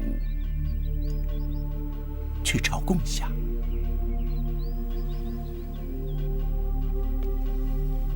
国主，臣弟愿代表国主走一趟。只是北朝要的恐怕不止于此。不止于此？那他们还想怎么样呢？我们年年纳他们那么多银子，难道还不够吗？国主，大宋屡来勒索，不该再让宋欲取欲求。臣知道林仁照有好的计。潘大人，您身体不好，您先回去休息吧。国主，臣关心朝政，臣希望国主能听林仁照。臣都知道，但是事已至此，国家兴亡不在一朝一夕。您先把身体养好，自然会有机会来报效朝廷的。厚德在。国主，把潘大人送回去。是。传太医给潘大人治病。是。我朝再也不能退让了。潘大人身体要紧，走吧。重用林仁照吧。潘大人，走。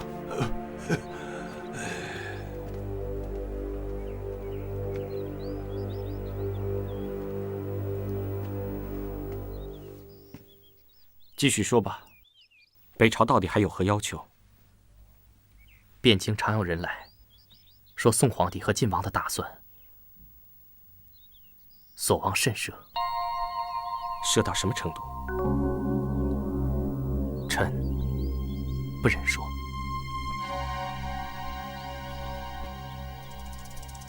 坦白说吧。这，国主，宋皇帝不愿意看到有别的国号存在。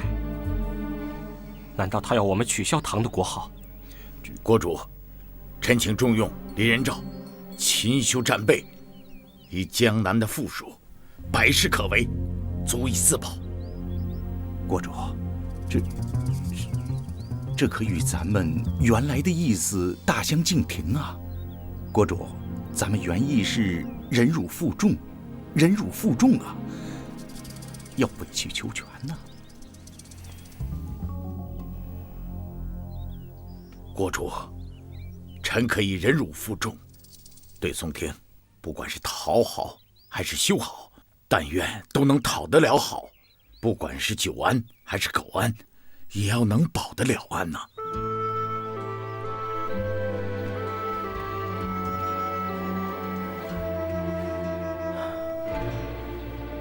做臣子，他们都是为了朝廷设想，但是作为一国之主，朕必须为百姓设想。如果去国好，能够为我江南的百姓带来一线生机，为了保住祖宗的基业，再难忍，我们也得忍。从善，你带30万钱和20担米麦去吧。是。你这一去，只怕要留在宋廷当质子。你家里，我不在乎。家里，我也不说了。六哥，小弟知道做国主的难为，臣弟到了汴京之后，会百般忍让，请国主放心。是六哥对不起你，六哥会想办法尽快把你接回来。多谢六哥。江南进奉使李从善叩见上邦皇上，万岁万岁万万岁！平身吧。谢皇上。你是韩王，是唐国主的七弟。是，国主在家行六，臣行七，一母所出。虽是一母所出，但是你可要比他勇敢的多了。朕屡次邀他前来，他就是不来。他是不愿意，还是不敢呢？启禀皇上，毕国主身体向来虚弱，不宜远行。但是国主为了表现他对您的诚意以及对皇上的忠心，国主已下诏自动取消唐的国号，而后唐不再是国，仅是江南地区，唐国主改称江南国主，唐国印改称江南国印。臣上表，请皇上日后所诏，直呼国主之名，礼遇即可。好，朕欣然接受。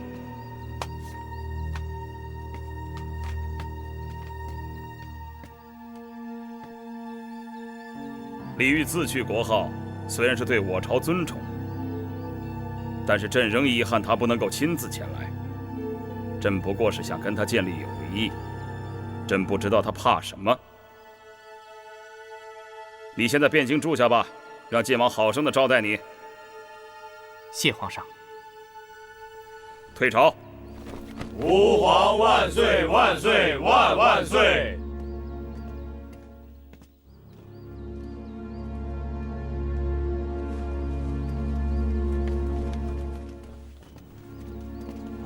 韩王啊，你这次可得要感谢晋王啊！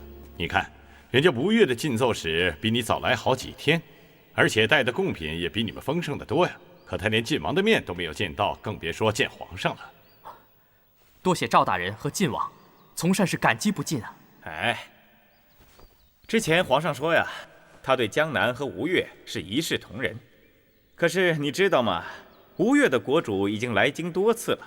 而你们江南的国主却一次都没来呀！我们二人只不过是想早点提醒你，让你知道皇上心中的遗憾。正是，是，下官会给国主写信。好，哎，以后咱们就是朋友了，要彼此关照。今天我在府上特意为你设宴，请吧。多谢晋王。走吧，晋王请，晋王请。赵大人请。好，请。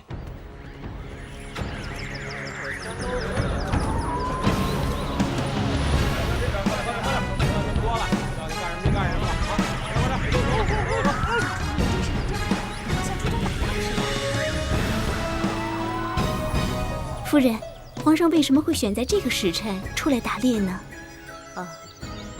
我听说黄昏的时候，百兽都出来喝水，而且这个时候昼夜转移，阴阳交泰，就算见血光，也不会上干天河。夫人到底是当过一国之妃呀，懂的东西还真不少。就他懂得多，有什么了不起？真是，什么他都懂来，就他懂得多，有什么了不起？走吧。据史书上说，秦师齐路，天下共逐之。朕每次行猎，都能感觉到这句话形容的真是太妙了。这支路已进入了皇上的围镇之中，当今天下已无人能和皇上争逐了。皇上，路在那儿。皇上，各位，今天本王给大家露一手，今晚设下此路，为大家助兴。撤！来，好哎，皇上请。来，朕敬大家，大家共饮此杯。谢皇上。来，吃，来，大碗喝酒，大块吃肉啊！来，慢上。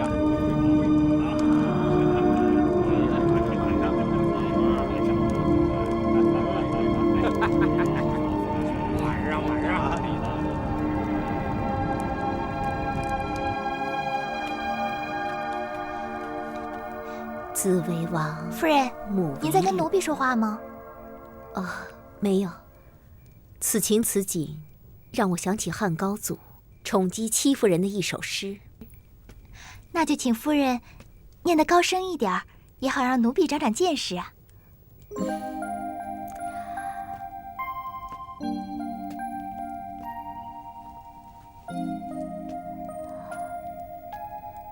子为王，母为虏，终日冲薄暮，常与死为伍。相离3000里，当谁使告汝？常与死为伍，奴婢还以为是什么宫中艳词呢。那戚夫人不是宠姬吗？为什么她写的诗这么悲哀呢？我来告诉你吧，其实道理很简单。子自古以来被皇帝宠幸的公鸡和爱鸡，只不过是被人玩耍的功绩而已。你给我滚开！给我滚！你信不信，本王连他也一并拿下？夫人，现在可就剩下我们2个了。皇上应该就在附近，只要我一声喊，他就会来。哎呀，会怎么样呢？他是会来英雄救美，还是来看你出乖露丑？夫人，你想错了，皇上他是我哥哥，亲哥哥。你认为他是会罚我，还是会罚你呀？哎，再说了，本王知道你聪明，你应该知道自己的身份和地位，你应该明白的。所以你根本就不会喊，对吧？啊！站住！哪宫的腰牌呢？拿出来看看。我忘带了，我现在去拿啊！哎，小玉，你怎么了？失魂落魄，跟见了鬼似的。救救我们家夫人吧！救救我们家夫人啊！她怎么了？有人闯到我们帐篷里了。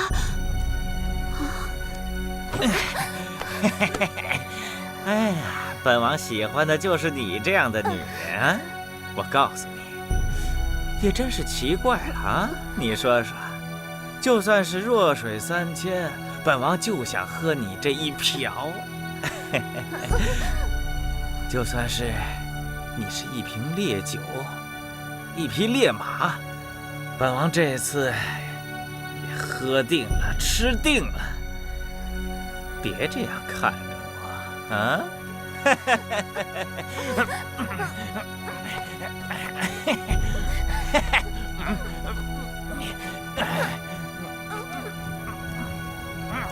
谁？是谁？谁这么大胆？你说呀，小玉！你不说，我就去告诉皇上。小的看还是别去的好，否则这件事情张扬出去，恐怕见阎王的第一个就是你家夫人，其他的知情人也看不到明天的太阳。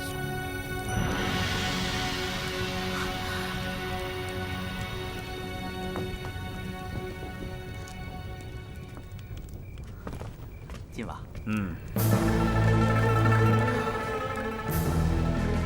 晋王请。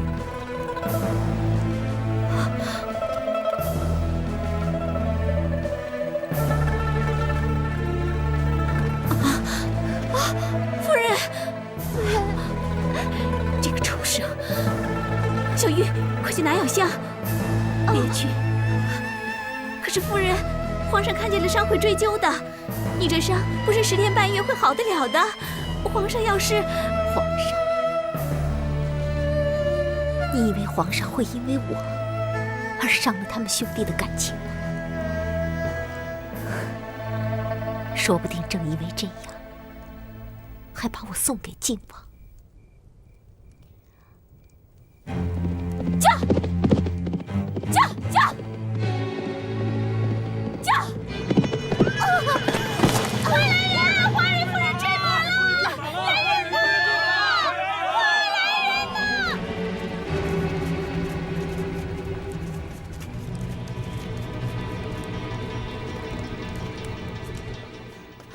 叩见皇上。夫人怎么样了？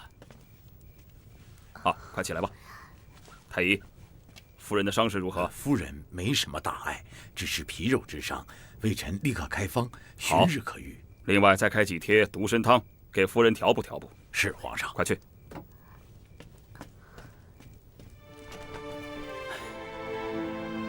怎么会这么不小心呢？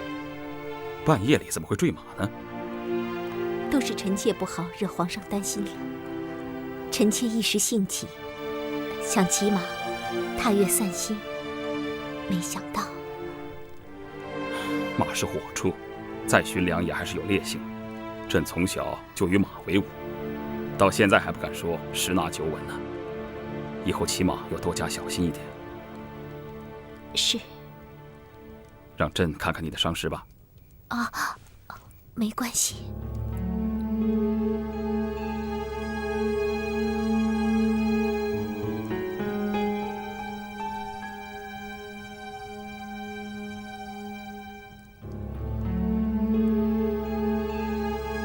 夫人，你好好的调养。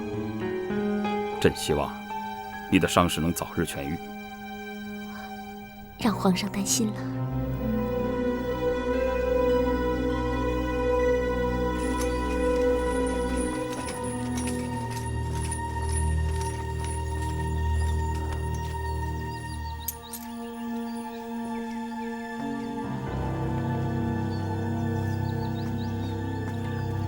皇上，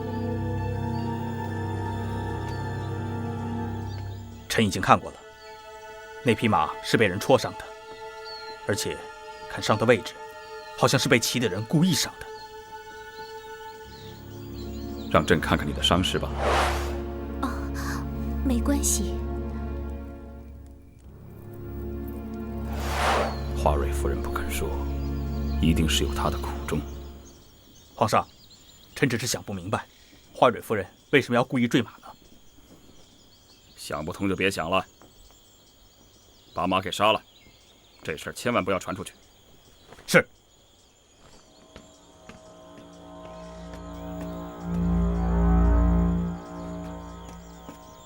骑马。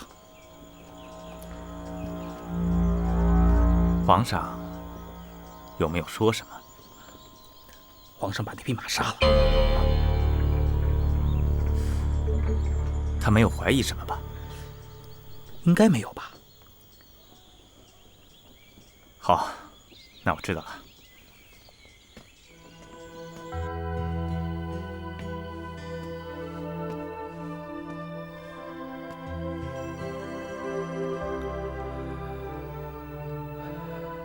委曲求全，我已经对不起从善了，如今我还要对不起林仁照吗？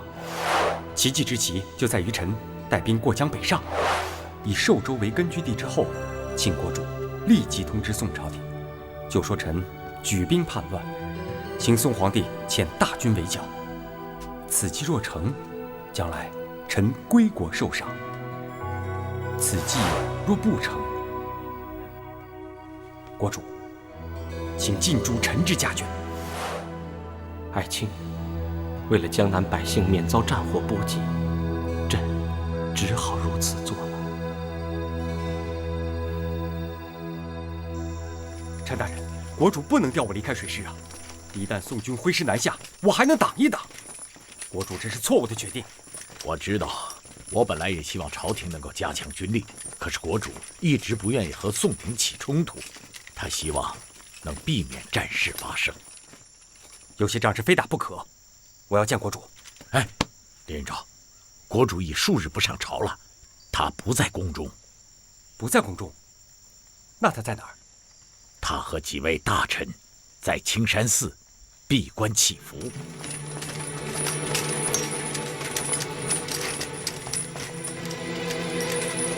施主，林仁照前来谒见国主，请师父带路。国主在闭关，此事非常重要，请师父务必转达。是。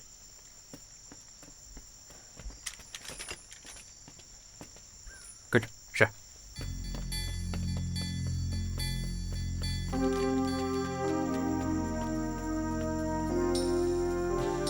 是我。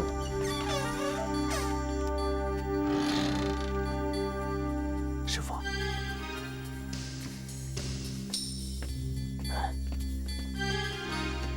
国主还在里面闭关大战，咱们能会客，把他回了。是。快，要出大事了！快点啊！撤！将军，已经等了数个时辰，咱们还要等下去吗？大人。师父，救命啊！师父！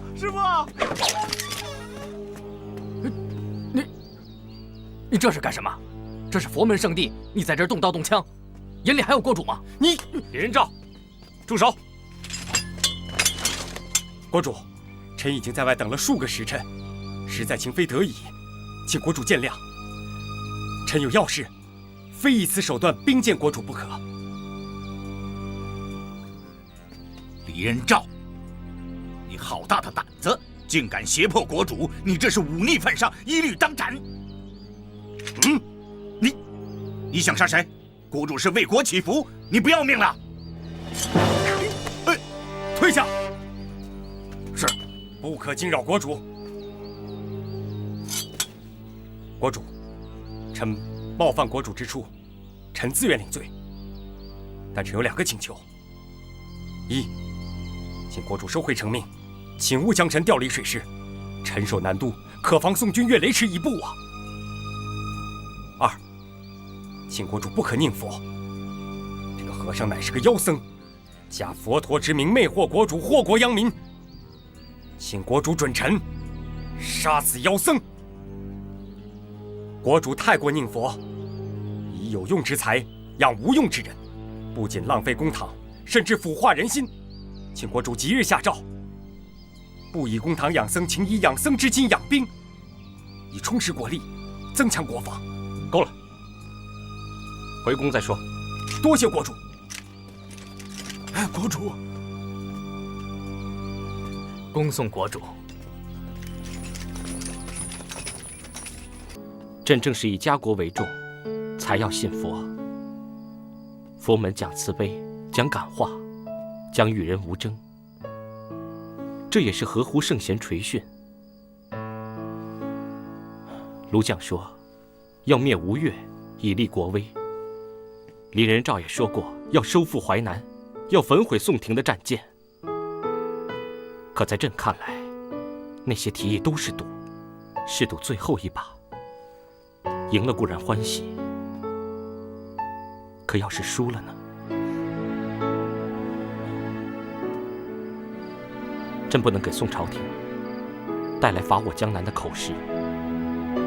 孟蜀和南汉的阴间不远，他们全都是先自寻祸端，国家在短短的2个月之内就灭亡了。赵匡胤虽然有野心，可是只要我朝能够忍辱负重，视他恭顺，先换取他的善待，那我们大唐就有更长的喘息的时间。也许佛祖保佑，到时情况改变，对我们有利也不一定。朕勤拜佛，不只期望佛力保国，更祈求以佛力超脱内心，获得坚韧的力量。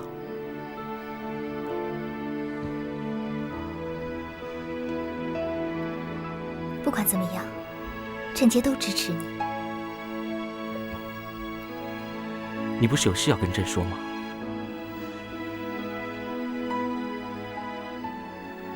韩王的妻子今天又来了，她想问韩王什么时候回来。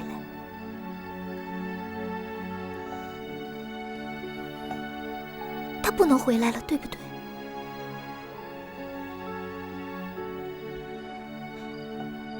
要是他妻子再来问臣妾，臣妾该怎么回他才好呢？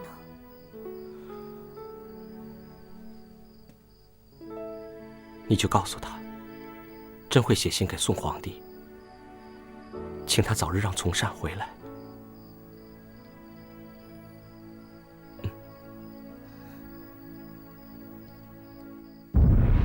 江南和吴越这2个地方，与南汉、北汉截然不同。只要他们能够保境安民，那子子孙孙就可以常享富贵。是，多谢皇恩。从善啊，你不介意朕直呼你的名字吧？啊，朕是把你当作自己人呐。是，皇上视臣为自己人，是臣的荣宠，臣多谢皇上。你来此许久，朕还没有给你封个爵位。这样吧，朕就封你为太宁军节度使，将来去镇守山东兖州。镇守山东兖州，那就不必留在汴京当人质。你觉得如何啊？臣领赏，臣叩谢皇恩。平身吧。谢皇上。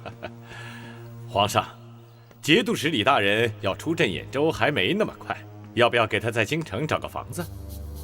那是当然了。你们就帮从善找一处合适的房子，如果找不到，就在汴河旁找一块地给他盖一栋全新的。臣遵旨。不，皇上，臣随便一间小屋就可安身，不必浪费朝廷的公堂。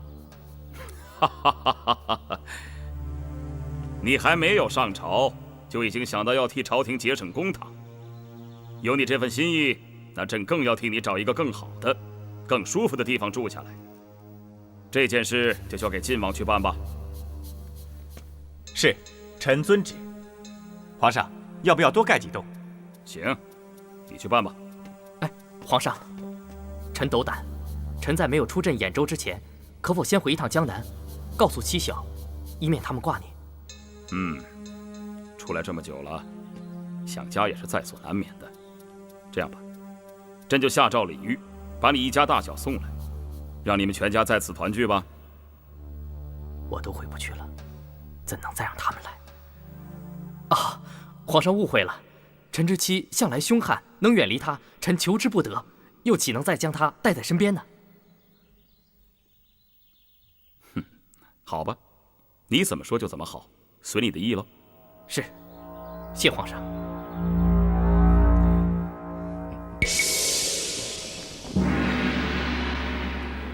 赵普参见皇上。这是江正从江南托人呈给朕的一封信，你看一看。敢兵谏李煜，这个人肯定是一员猛将。林仁兆，臣知道，此人小名叫林虎子。听说他浑身上下，从前胸到后背，请高将给他赐了一头白额金睛老虎。此人年少投军，屡立奇功。江南元宗在位时，他就获拔为节度使，将重兵镇守武昌，而且是专为抗宋。此人要不除，臣担心将来定是个祸害呀。好，你设法去把这个人的画像弄一张来，朕倒要看看这头老虎到底有多么的凶猛。臣遵旨。还有，朕近日来诸事烦心，你去安排一下。下个月，朕要到山里头去静思个几天。如果没有大事定夺，就不要来烦朕了。臣明白，臣这就去办。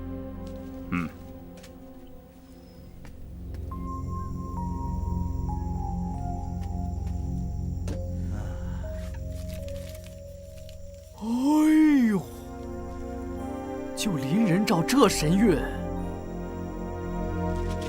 你掌握的还真好。画人像重点在这人的特色。我跟林仁兆这么熟，他的一举一动、一个眼神全在我的掌握之中。大师，你就放心吧。请。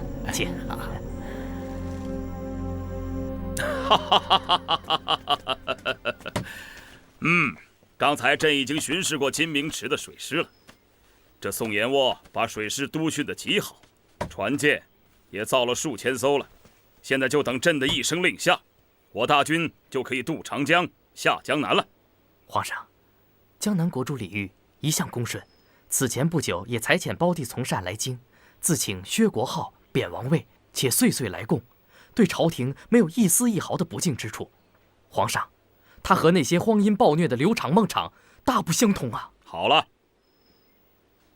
朕看你是佛门待久了，吃素吃多了，真的生出慈悲心了吗？还是你弄假成真？你忘了当初你是为何潜入江南的了？贫僧没忘。没忘最好。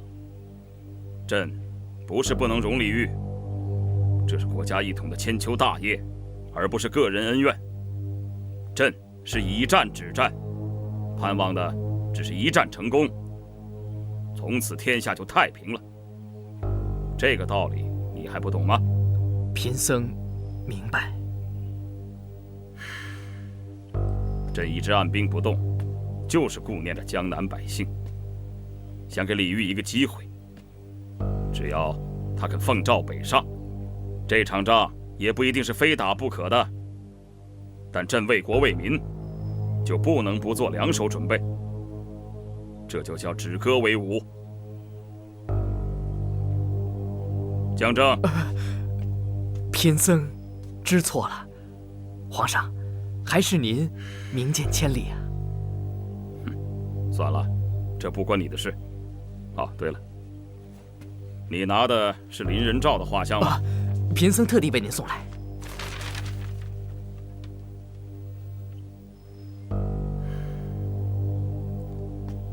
朕下个月初3想到山里头去静思几天，如果你想来的话，就过来陪陪朕吧。是，皇上恩宠，贫僧一定去。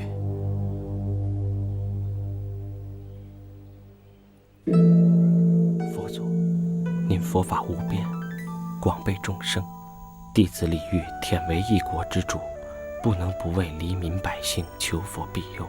今日神州板荡，大宋士气国威蚕食鲸吞，眼下江南诸侯就剩下我江南和吴越了。佛祖，弟子以仁善立国，与孟昶和刘昶不同。弟子从无逐鹿天下之心，但求拯民于水火。佛祖，请您慈悲，成全弟子一片诚心。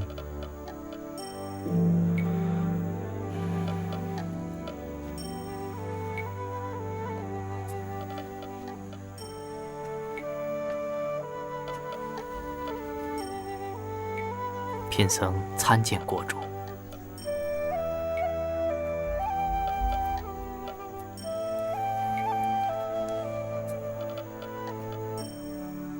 大师，两国之交贵在相和。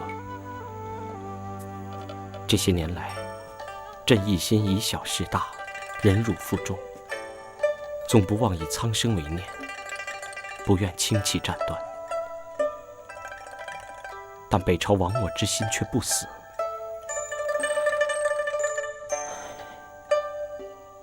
朕不愿意伤人，又希望家国得以护佑。朕真的不知道，除了求佛，还能做些什么。国主，贫僧以为，要说求佛，不如说学佛。学佛的勇敢、无畏、放下、坦然面对。在佛的揭示之下，当困难来临的时候，我心能平静，不逃避和勇敢承担。大师，朕该放下的是什么？该面对的又是什么？放下的是身段，面对的是灾劫。国主一定听说过佛陀在80岁高龄的时候，独自去阻挡毗琉璃王大军的故事吧？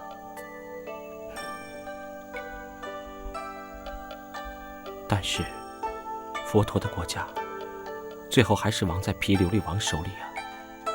他又何必多此一举？这是慈悲的揭示，是知其不可为而为之，是虽千万人而无往矣的勇气。国主，贫僧得到一个确切的消息，大宋皇帝过几天要到山中小寺住几天，您要不要去跟他见一面，请他高抬贵手，放过江南，与您和平相处，使江南免于干戈。要朕去见他，求他。是，犹如佛祖去求毗琉璃王退兵，贫僧愿陪同前往。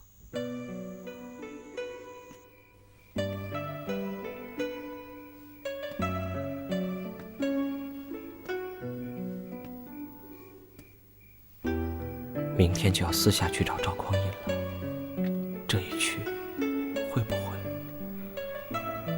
不能让佳敏知道，免得他瞎操心。国主，都这么晚了，您还要走？您还有事吗？没事。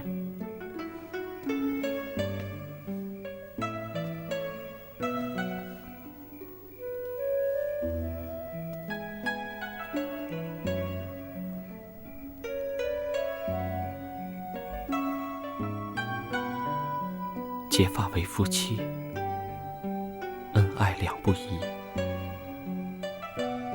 欢愉在今夕，燕晚计量时。征夫怀远路，岂是夜何期？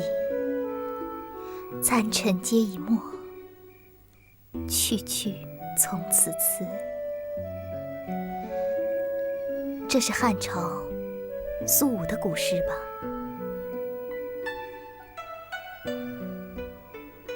努力爱春花，莫忘欢乐时。生当复来归，死当长相思。臣妾都不念了，你还念？什么生也死的？这是苏武出使匈奴时写的。你又不去哪儿，干嘛好端端的念这不吉利的诗？朕是看到你的头发，让朕想到这首诗。恩爱夫妻生离死别，真不容易啊。你又说什么生离死别？臣妾一辈子都不要跟你分开，臣妾要永远跟你在一起。好了好了，朕不说了。人生苦短，能够当恩爱夫妻是多大的福分。朕也舍不得跟你分离啊。想到在这山顶上，还有这么庄严肃穆的寺庙。是啊，扩建以后显得更加气派了。这座寺庙，想当初，朕在韩威时，就曾投宿于此。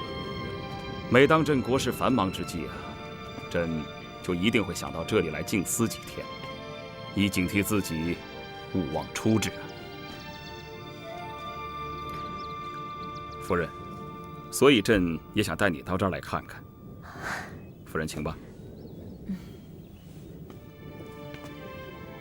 朕曾经梦想，要带着他漫步在山原水边，在城市楼阁，在天涯海角，在这世间的每个角落。可是，他却做了另一个选择。那皇上，你岂不是很伤心？这件事的确让朕尝到了心痛的感觉，那真是心如刀割呀。几年之后，那个人竟然不珍惜她，还移情于自己的姨妹，而且做了一首糟蹋她的词。他是朕这一生用生命来呵护的爱，那个人怎能如此呢？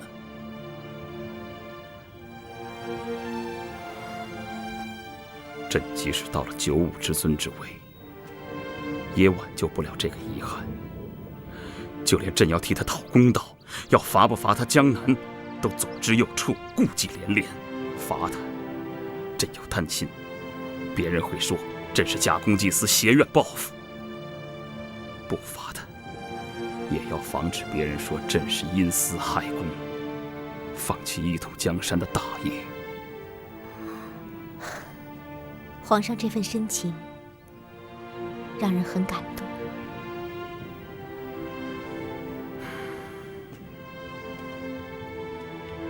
朕常常把你想成他，拿你替代他。朕这样做，对你太不公平，让你受委屈了。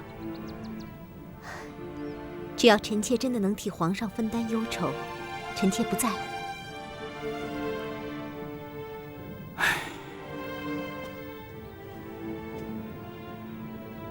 你是你，他是他，朕心里有数，心里有数啊。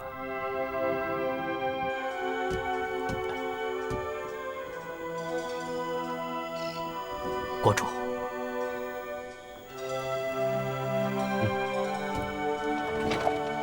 驾！驾。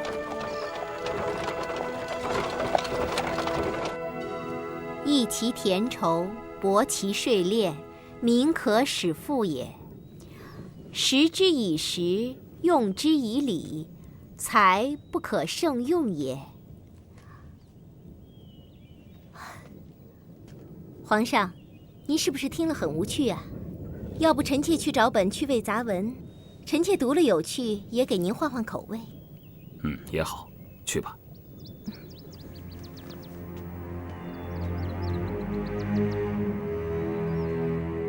站住！贫僧是皇上召见来此讲佛的。大师，请。请。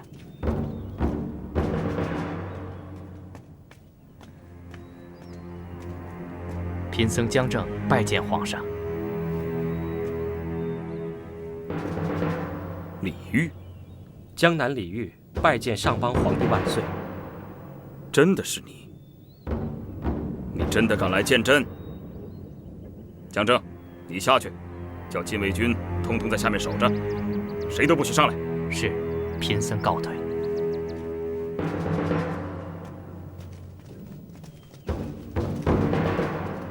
这里只有你我二人，有什么话，尽管说吧。李煜信佛，知道佛国有一个故事。佛陀的祖国释迦族被毗琉璃王灭掉之前，释迦族的国王独自挺身出城去见毗琉璃王。他要求毗琉璃王给他族人一点逃生的时间。他说：“我的要求不多，只求你让我潜到水中，在我浮出水面之前，请允许我的族人逃离。”人潜入水中只不过是片刻之久，他又能救得了几人呢？毗琉璃王就是因为想到了这点，所以答应了他。释迦国王二话不说，就跃入了水里，一直到全城的人都离开了。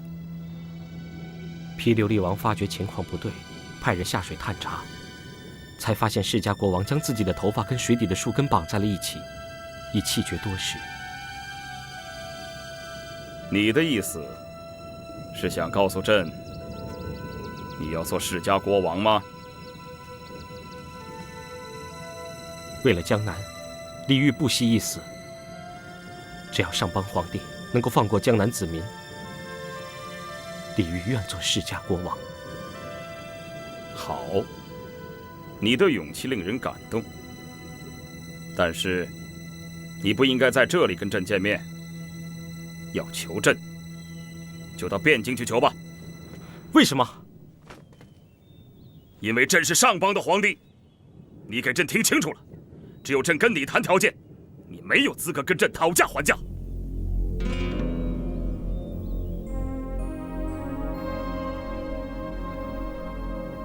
朝臣都不应该有私交，更别说你跟朕这种国家大事，岂能在此你我私下论谈？没有路事，谁都可以说了不算。你得大大方方正式到汴京去，在这里，朕什么都不会答应你的。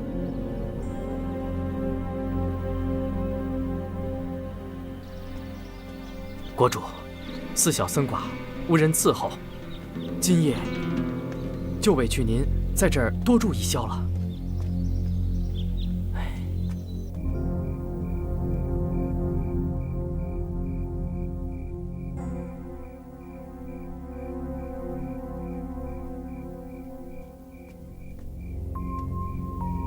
皇上，寺里师傅煮了薏仁桂圆粥，您尝尝。好，放这儿吧。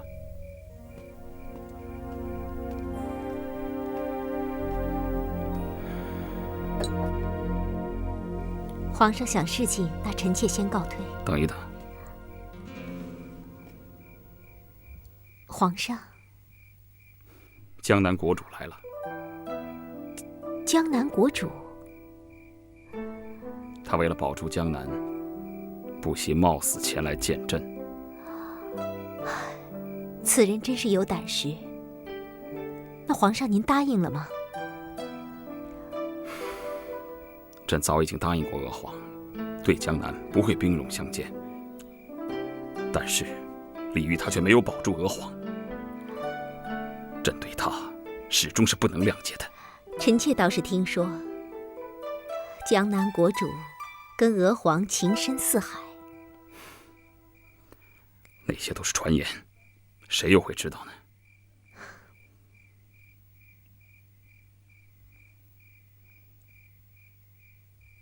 你愿意去见李煜吗？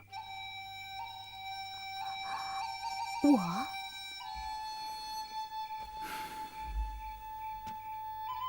如果你不愿意去，朕也不会勉强。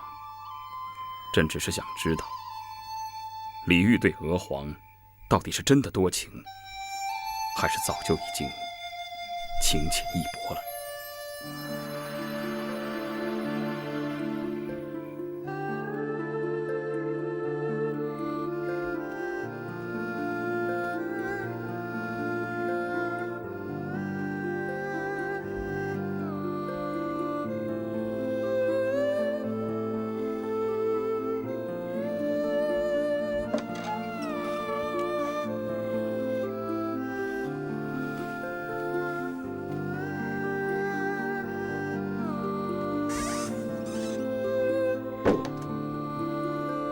谁？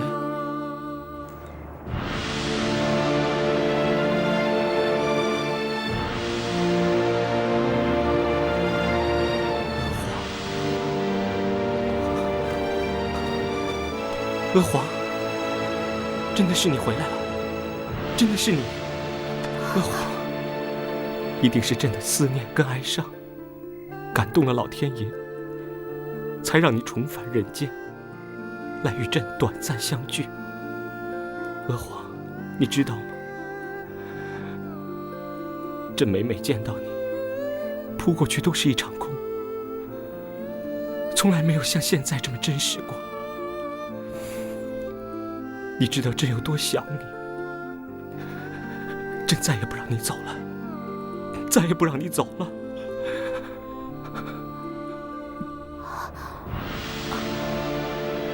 国主，我不是你说的那个人，你认错人了，你认错人了。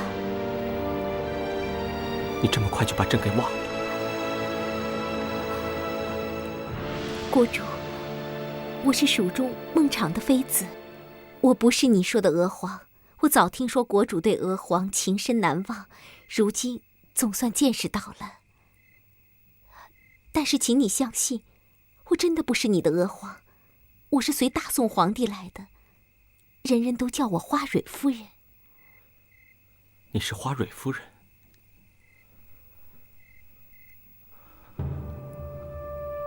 不可能，不可能会有人长得那么相像，不可能。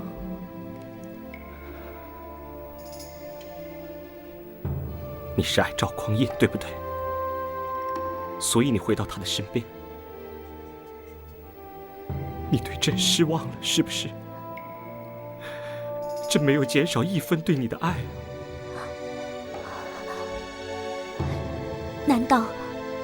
难道国主没有听佳敏小姐提过我吗？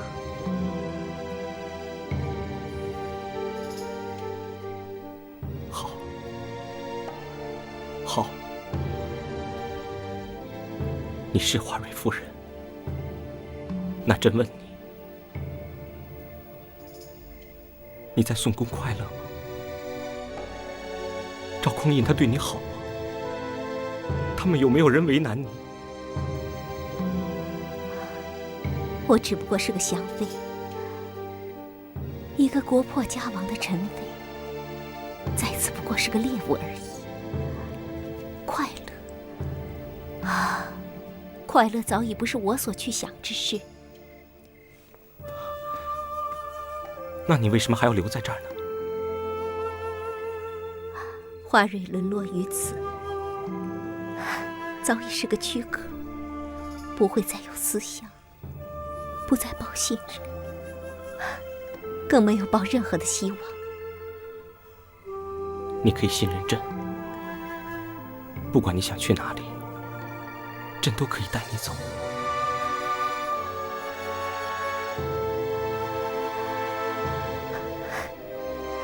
国主，我不是你的娥皇，你不必为我冒这么大的险。要是被大宋的皇帝知道了，朕不管那么多。不管你是娥皇，还是花蕊，朕都愿意带你走。要走，我们现在就走。走。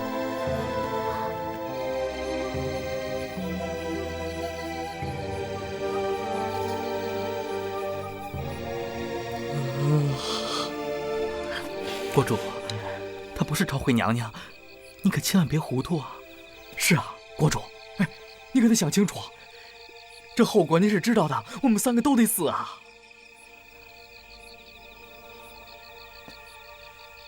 朕很清醒，朕已经估算过了，赵匡胤这次带的侍卫并不多，只要我们小心谨慎，一定会成功的。国主，这是上天给朕对娥皇的弥补。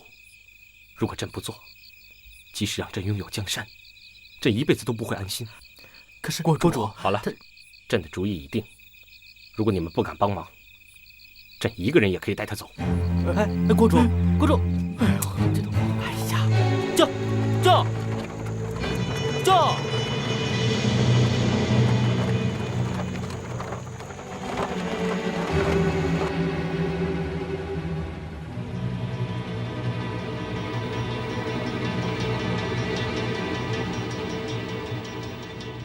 出发！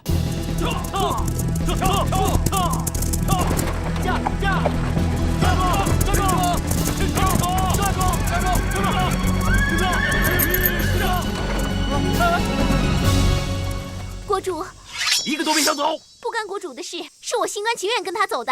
你们要抓我走好了。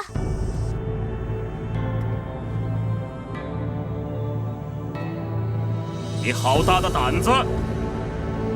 皇上，李国主他……你做得很好，这里没有你的事，下去吧。是。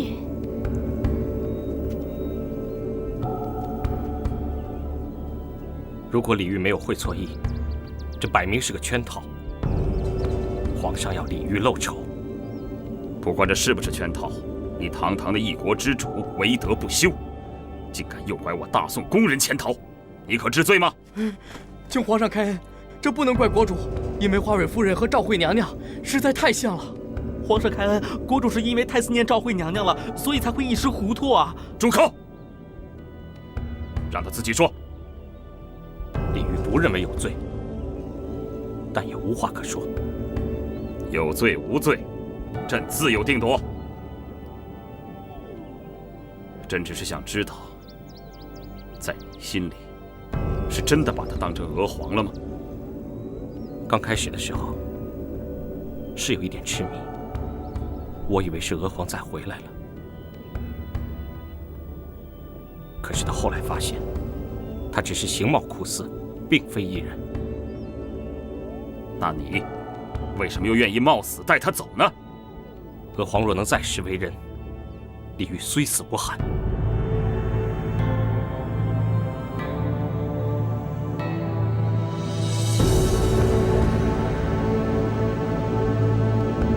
来人！皇上开恩，开恩呐！御前侍卫听令，皇上备上顶车马，护送李国主到江北驿站，不得有误。遵旨。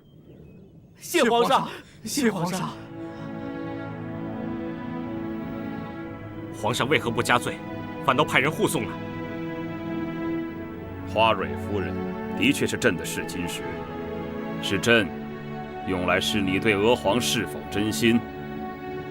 你既然有情有义，朕又岂能刻薄寡恩？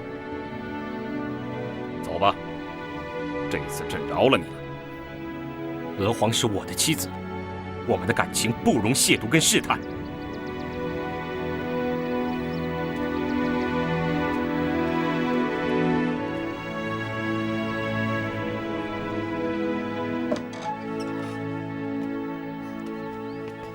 臣妾叩见皇上。哎，夫人，快请起。朕要多谢夫人的合作。皇上就不怕臣妾真的逃走吗？哈哈哈，你要真的想走，朕又怎么能留得住你呢？朕要多谢你的帮助，让朕知道了李煜对娥皇是真的有情。更重要的是，让朕找到了一个可以原谅李煜的理由。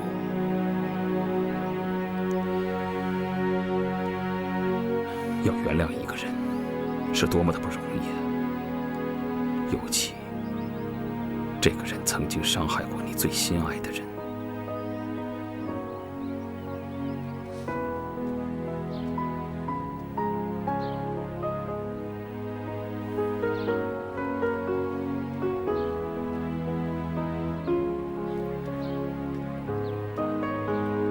国主，请容小的多嘴。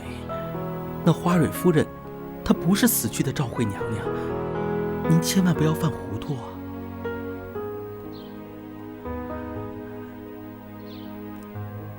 那小的去给您换杯热茶。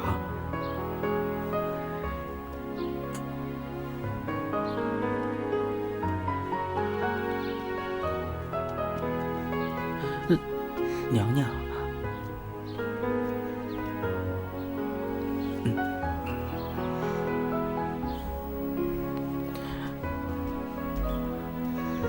我问你，国主是怎么回事？没有啊，没怎么回事啊。你敢骗我？没有，您是娘娘，小的怎么敢骗您呢？那我问你，国主为什么不开心呢？还不是因为国事啊。真的？真的。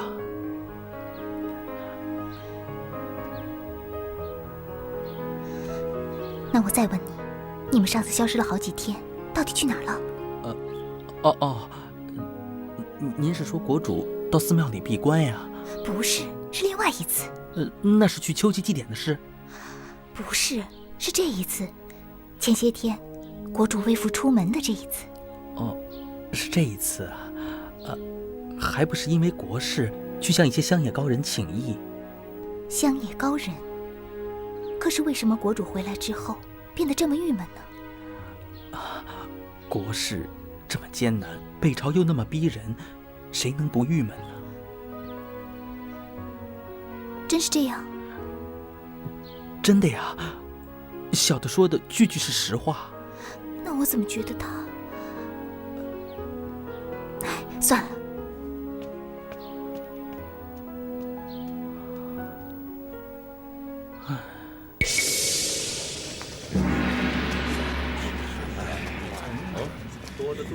晋王，好，晋王啊，你听说了吗？这李煜轻车简从，到庙里跟皇上秘密见面去了。有这种事儿？他们说了些什么？总不至于是私事吧？可下官奇怪的是，你说皇上日夜要李煜来京谒见，就应该把李煜带回京城啊，不是吗？花蕊夫人也同去了。是啊。哼，这就难怪了。皇上自从花蕊夫人来了以后，就越来越感情用事了。哼，我真担心，有一天他不伐江南了。下官担心的也是这个。你说皇上年岁越来越大吧，情感越重，如此一来，谈何统一天下呀？哼，皇上常说，李煜现在并没有犯错，说除非他不仁不义不智的时候，才可以罚他。李煜这个人，要让他行为乖张，那可是不容易啊。赵普啊，你是个谋士，你足智多谋，要不然你想办法。要不我来帮李煜制造个不仁不义不智。这个人叫林仁兆，他就是带兵冲进青山寺要兵谏李煜的人。赵普已经把他的底细全都说给朕听了。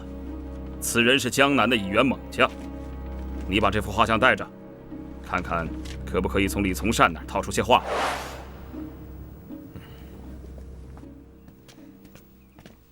王爷，李大人到了。下官见过晋王。李大人，快快请坐。请坐，请坐，来来来。哦，哎呀，不知晋王召下官来，有何吩咐？哎呀，客气什么呀？快快请坐啊！客气什么呀？啊，其实本王找你来也没有什么大不了的事儿，啊，只是近几日有人送了本王几幅好画，哈，我也想学别人附庸风雅，把它挂出来显示显示，供人欣赏。可是李大人你也知道，我根本对画就是一窍不通啊，所以这要别人家问起来，我又说不出什么名堂。那不是丢死人了，啊！因而特地请你来，希望李大人多多指教啊！不敢当，不敢当，从善也是所知有限。哎，你看又客气了不是？啊，这谁人不知啊？你从小就受你父兄的熏陶，啊，那还会差吗？啊！多谢晋王夸奖。哎，别客气，来来来，帮我看看啊！好，快帮我看看这几幅画啊！哎呀，看看这个啊，看看这幅画，这个。哦，这是5星28宿真形图，是300多年前张曾尧所画。有人说张曾尧最能画出人物的机灵。不错，不错，不错。哎，你看看，真是啊，这个画中老人虽然是瘦骨嶙峋，可确实能看到他坚实的肌肉啊！啊，哼，好，哎，看看这幅，看看这幅啊，这幅又是什么呀？这是柳荫高士图，高士坐在柳树下，前面一碗酒，还有一卷白纸。传说画中之人就是晋朝人陶渊明。陶渊明，哈，陶渊明我可知道，啊，这陶渊明辞官归隐田园，你看看啊，坐在抱皮毯上喝着小酒啊，看来就要下笔写诗文似的，啊，哈哈，真是一副悠哉悠哉的样子。有画为证，啊，哦，还有一幅，这个，这不是林人照吗？晋王怎么会有林人照的画像呢？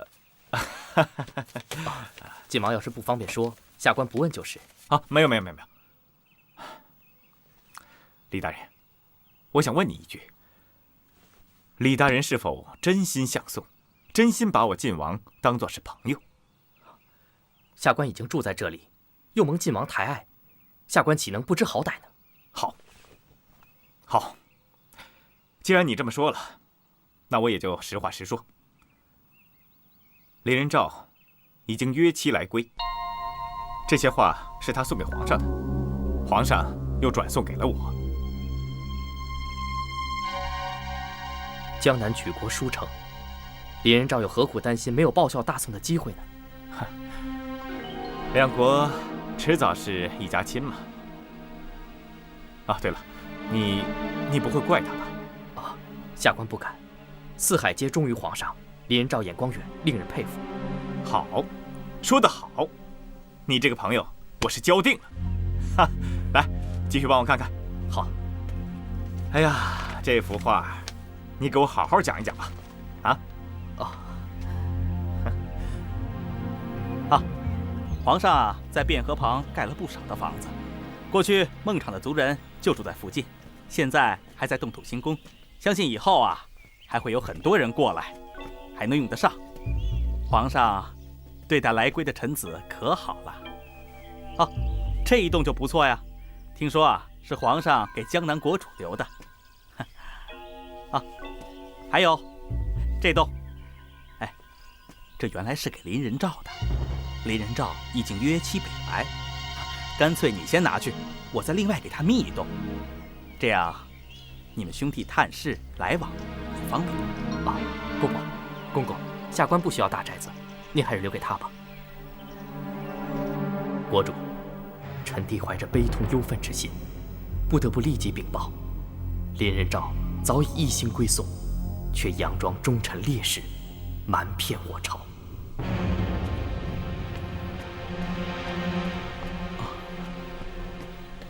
国主，汉王来信了。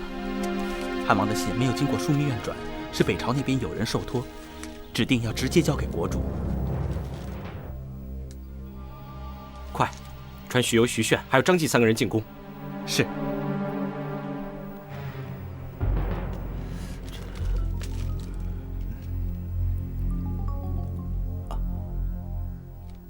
汉王的话可信吗？林人照有可能背叛吗？这实在是难以相信。国主，宁可信其有，不可信其无啊！为什么？难道国主怀疑韩王诬赖他吗？国主，韩王与林仁照无冤无仇，不仅没有冤仇，而且私交甚好啊！若非有明显的事证，韩王怎可能从汴京来这么一封信？国主，您看看这信上的笔迹，是韩王的吧？是。那说明这信是真的了，也就是说，没有人要故意陷害他。可朕怎么也不相信林仁照是个不忠不义之人。不如把陈桥、潘佑找来，大家一起商议该怎么处置。国主，千万不可呀！潘佑和陈桥跟林仁照交情甚好，难免替他说好话。如此一旦走漏了风声，林仁照得到消息，马上举兵而返，到时候国主要处置他可就不容易了。至少朕可以先拿下他，再交给有关法司审问清楚。国主，千万不可呀！若林仁照勾结的是吴越或北汉，可以照正规办，但是他现在私通的是汴京啊！如果您公开拿他讯问，那岂不是公然昭示我们不臣服宋廷，有意要与宋为敌吗？可朕也不能够单凭韩王的一封信，就定林仁照造叛呢。哎，国主，不如先试试他，让他呢先交出兵权，看看他的反应如何。让他交出兵权？是。交出兵权，林仁照怎么可能叛国？他当时说要带兵攻淮南，说要收回江北14州，那么情真意切。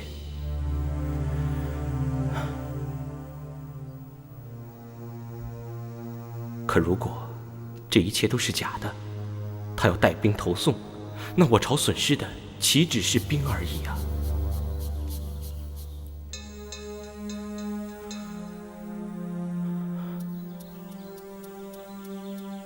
就依你所言，交他兵权吧。啊，臣遵旨。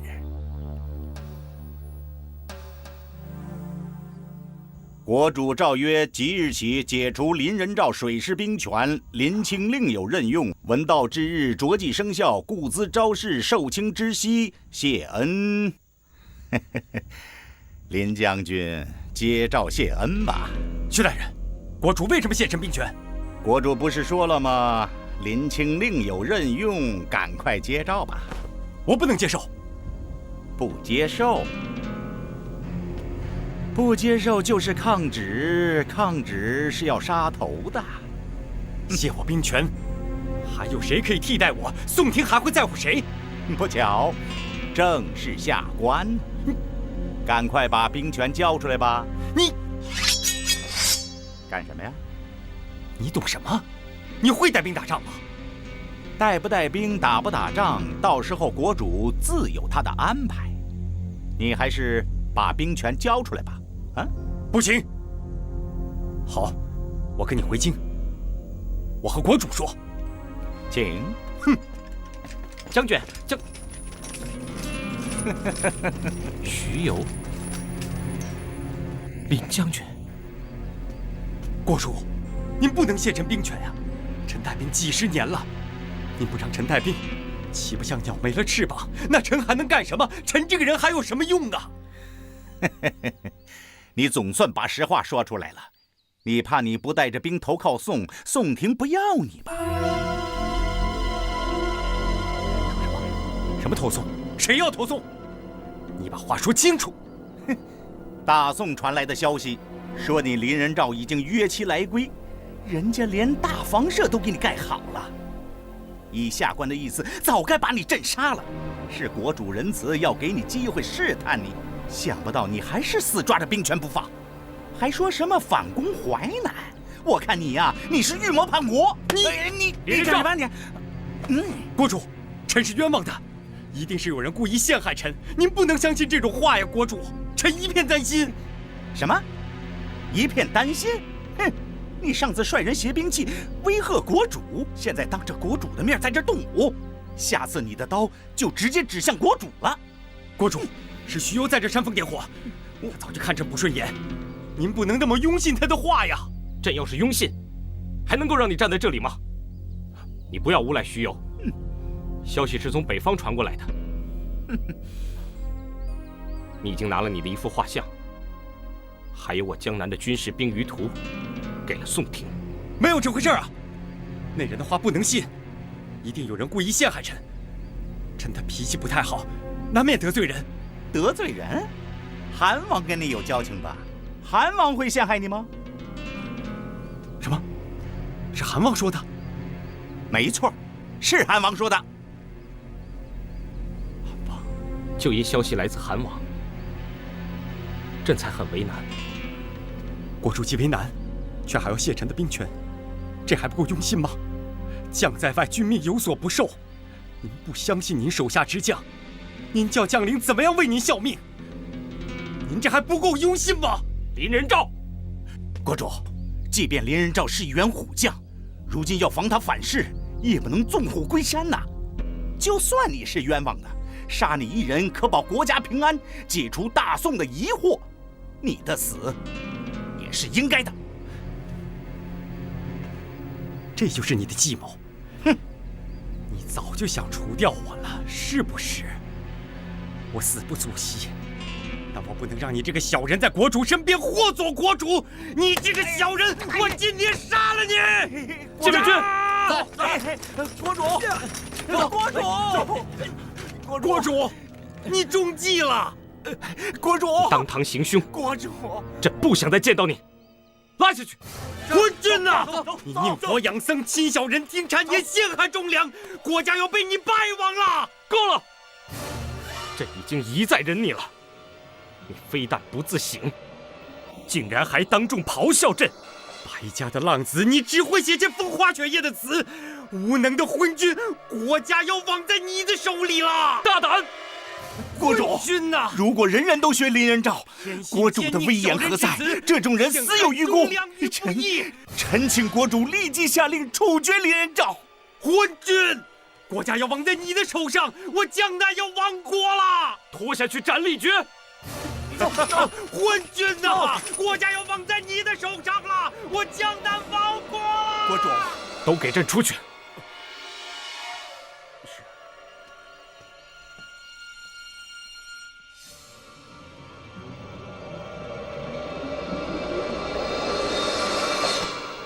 潘大人，你要好好保重，朝廷啊！哎呀，老爷，李平大人有封急谏。林仁兆斩立决，林兆出事了！不行，我要去阻止！潘大人，你不要着急，国主不是糊涂之人，我去就行了。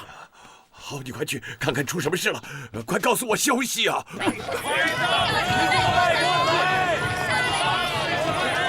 林将军，林将军，你看这个。林将军，林将军，林将军。小民樊若水从小在江边长大，对长江之水了如指掌。长久以来，我一直在寻觅一位肯真正为朝廷做事的将军，而您正是我所要找的人，所以我愿意提出浮桥渡江的构想，助将军北伐之用。国主，林仁兆忠肝义胆，一心要报效朝廷，他怎么会叛国呢？国主，臣愿以全家人性命作保，请国主收回成命，让臣来查清楚这到底是怎么回事。国主，请收回成命。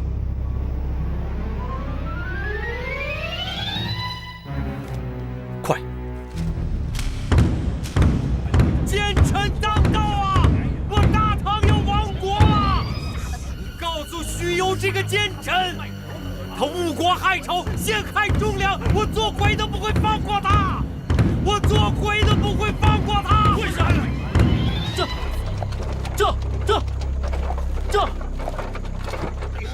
我大唐要亡国了！要亡！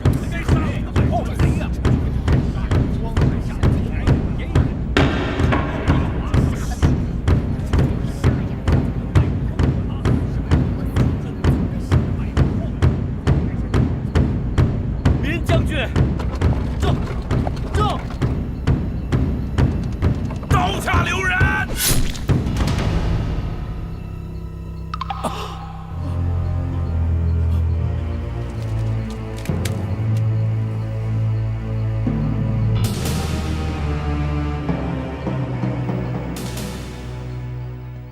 国主，陈桥陈大人没有救下离人诏，他赶到法场的时候已经来不及了。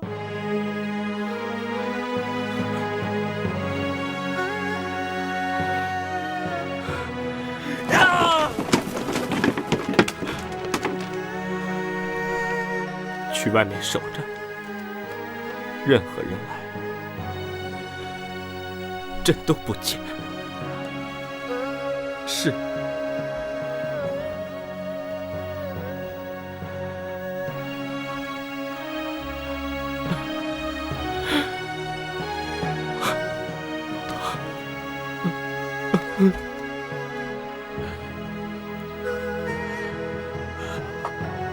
陈大人，你不会要跟我说，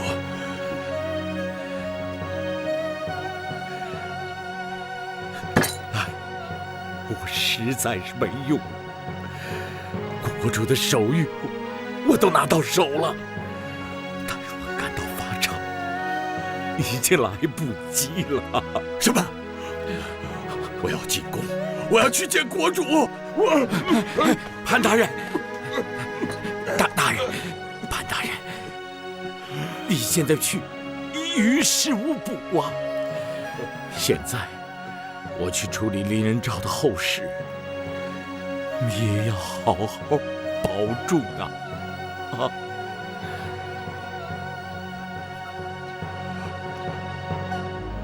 不行，我要进宫，我要去见国主。各位大人，国主交代过，你们都不能进啊！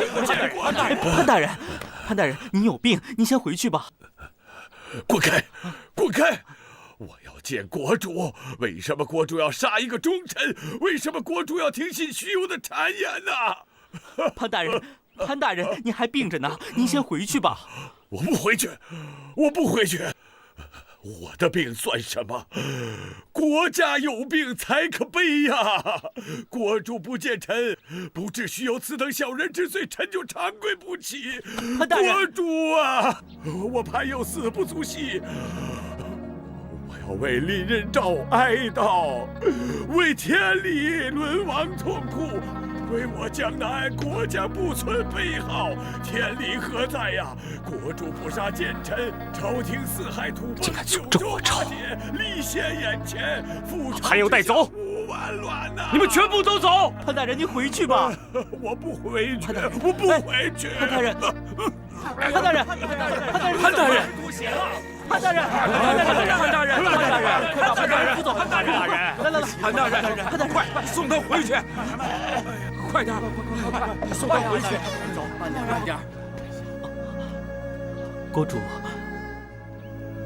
传朕口谕，叫太医给潘大人治病。是。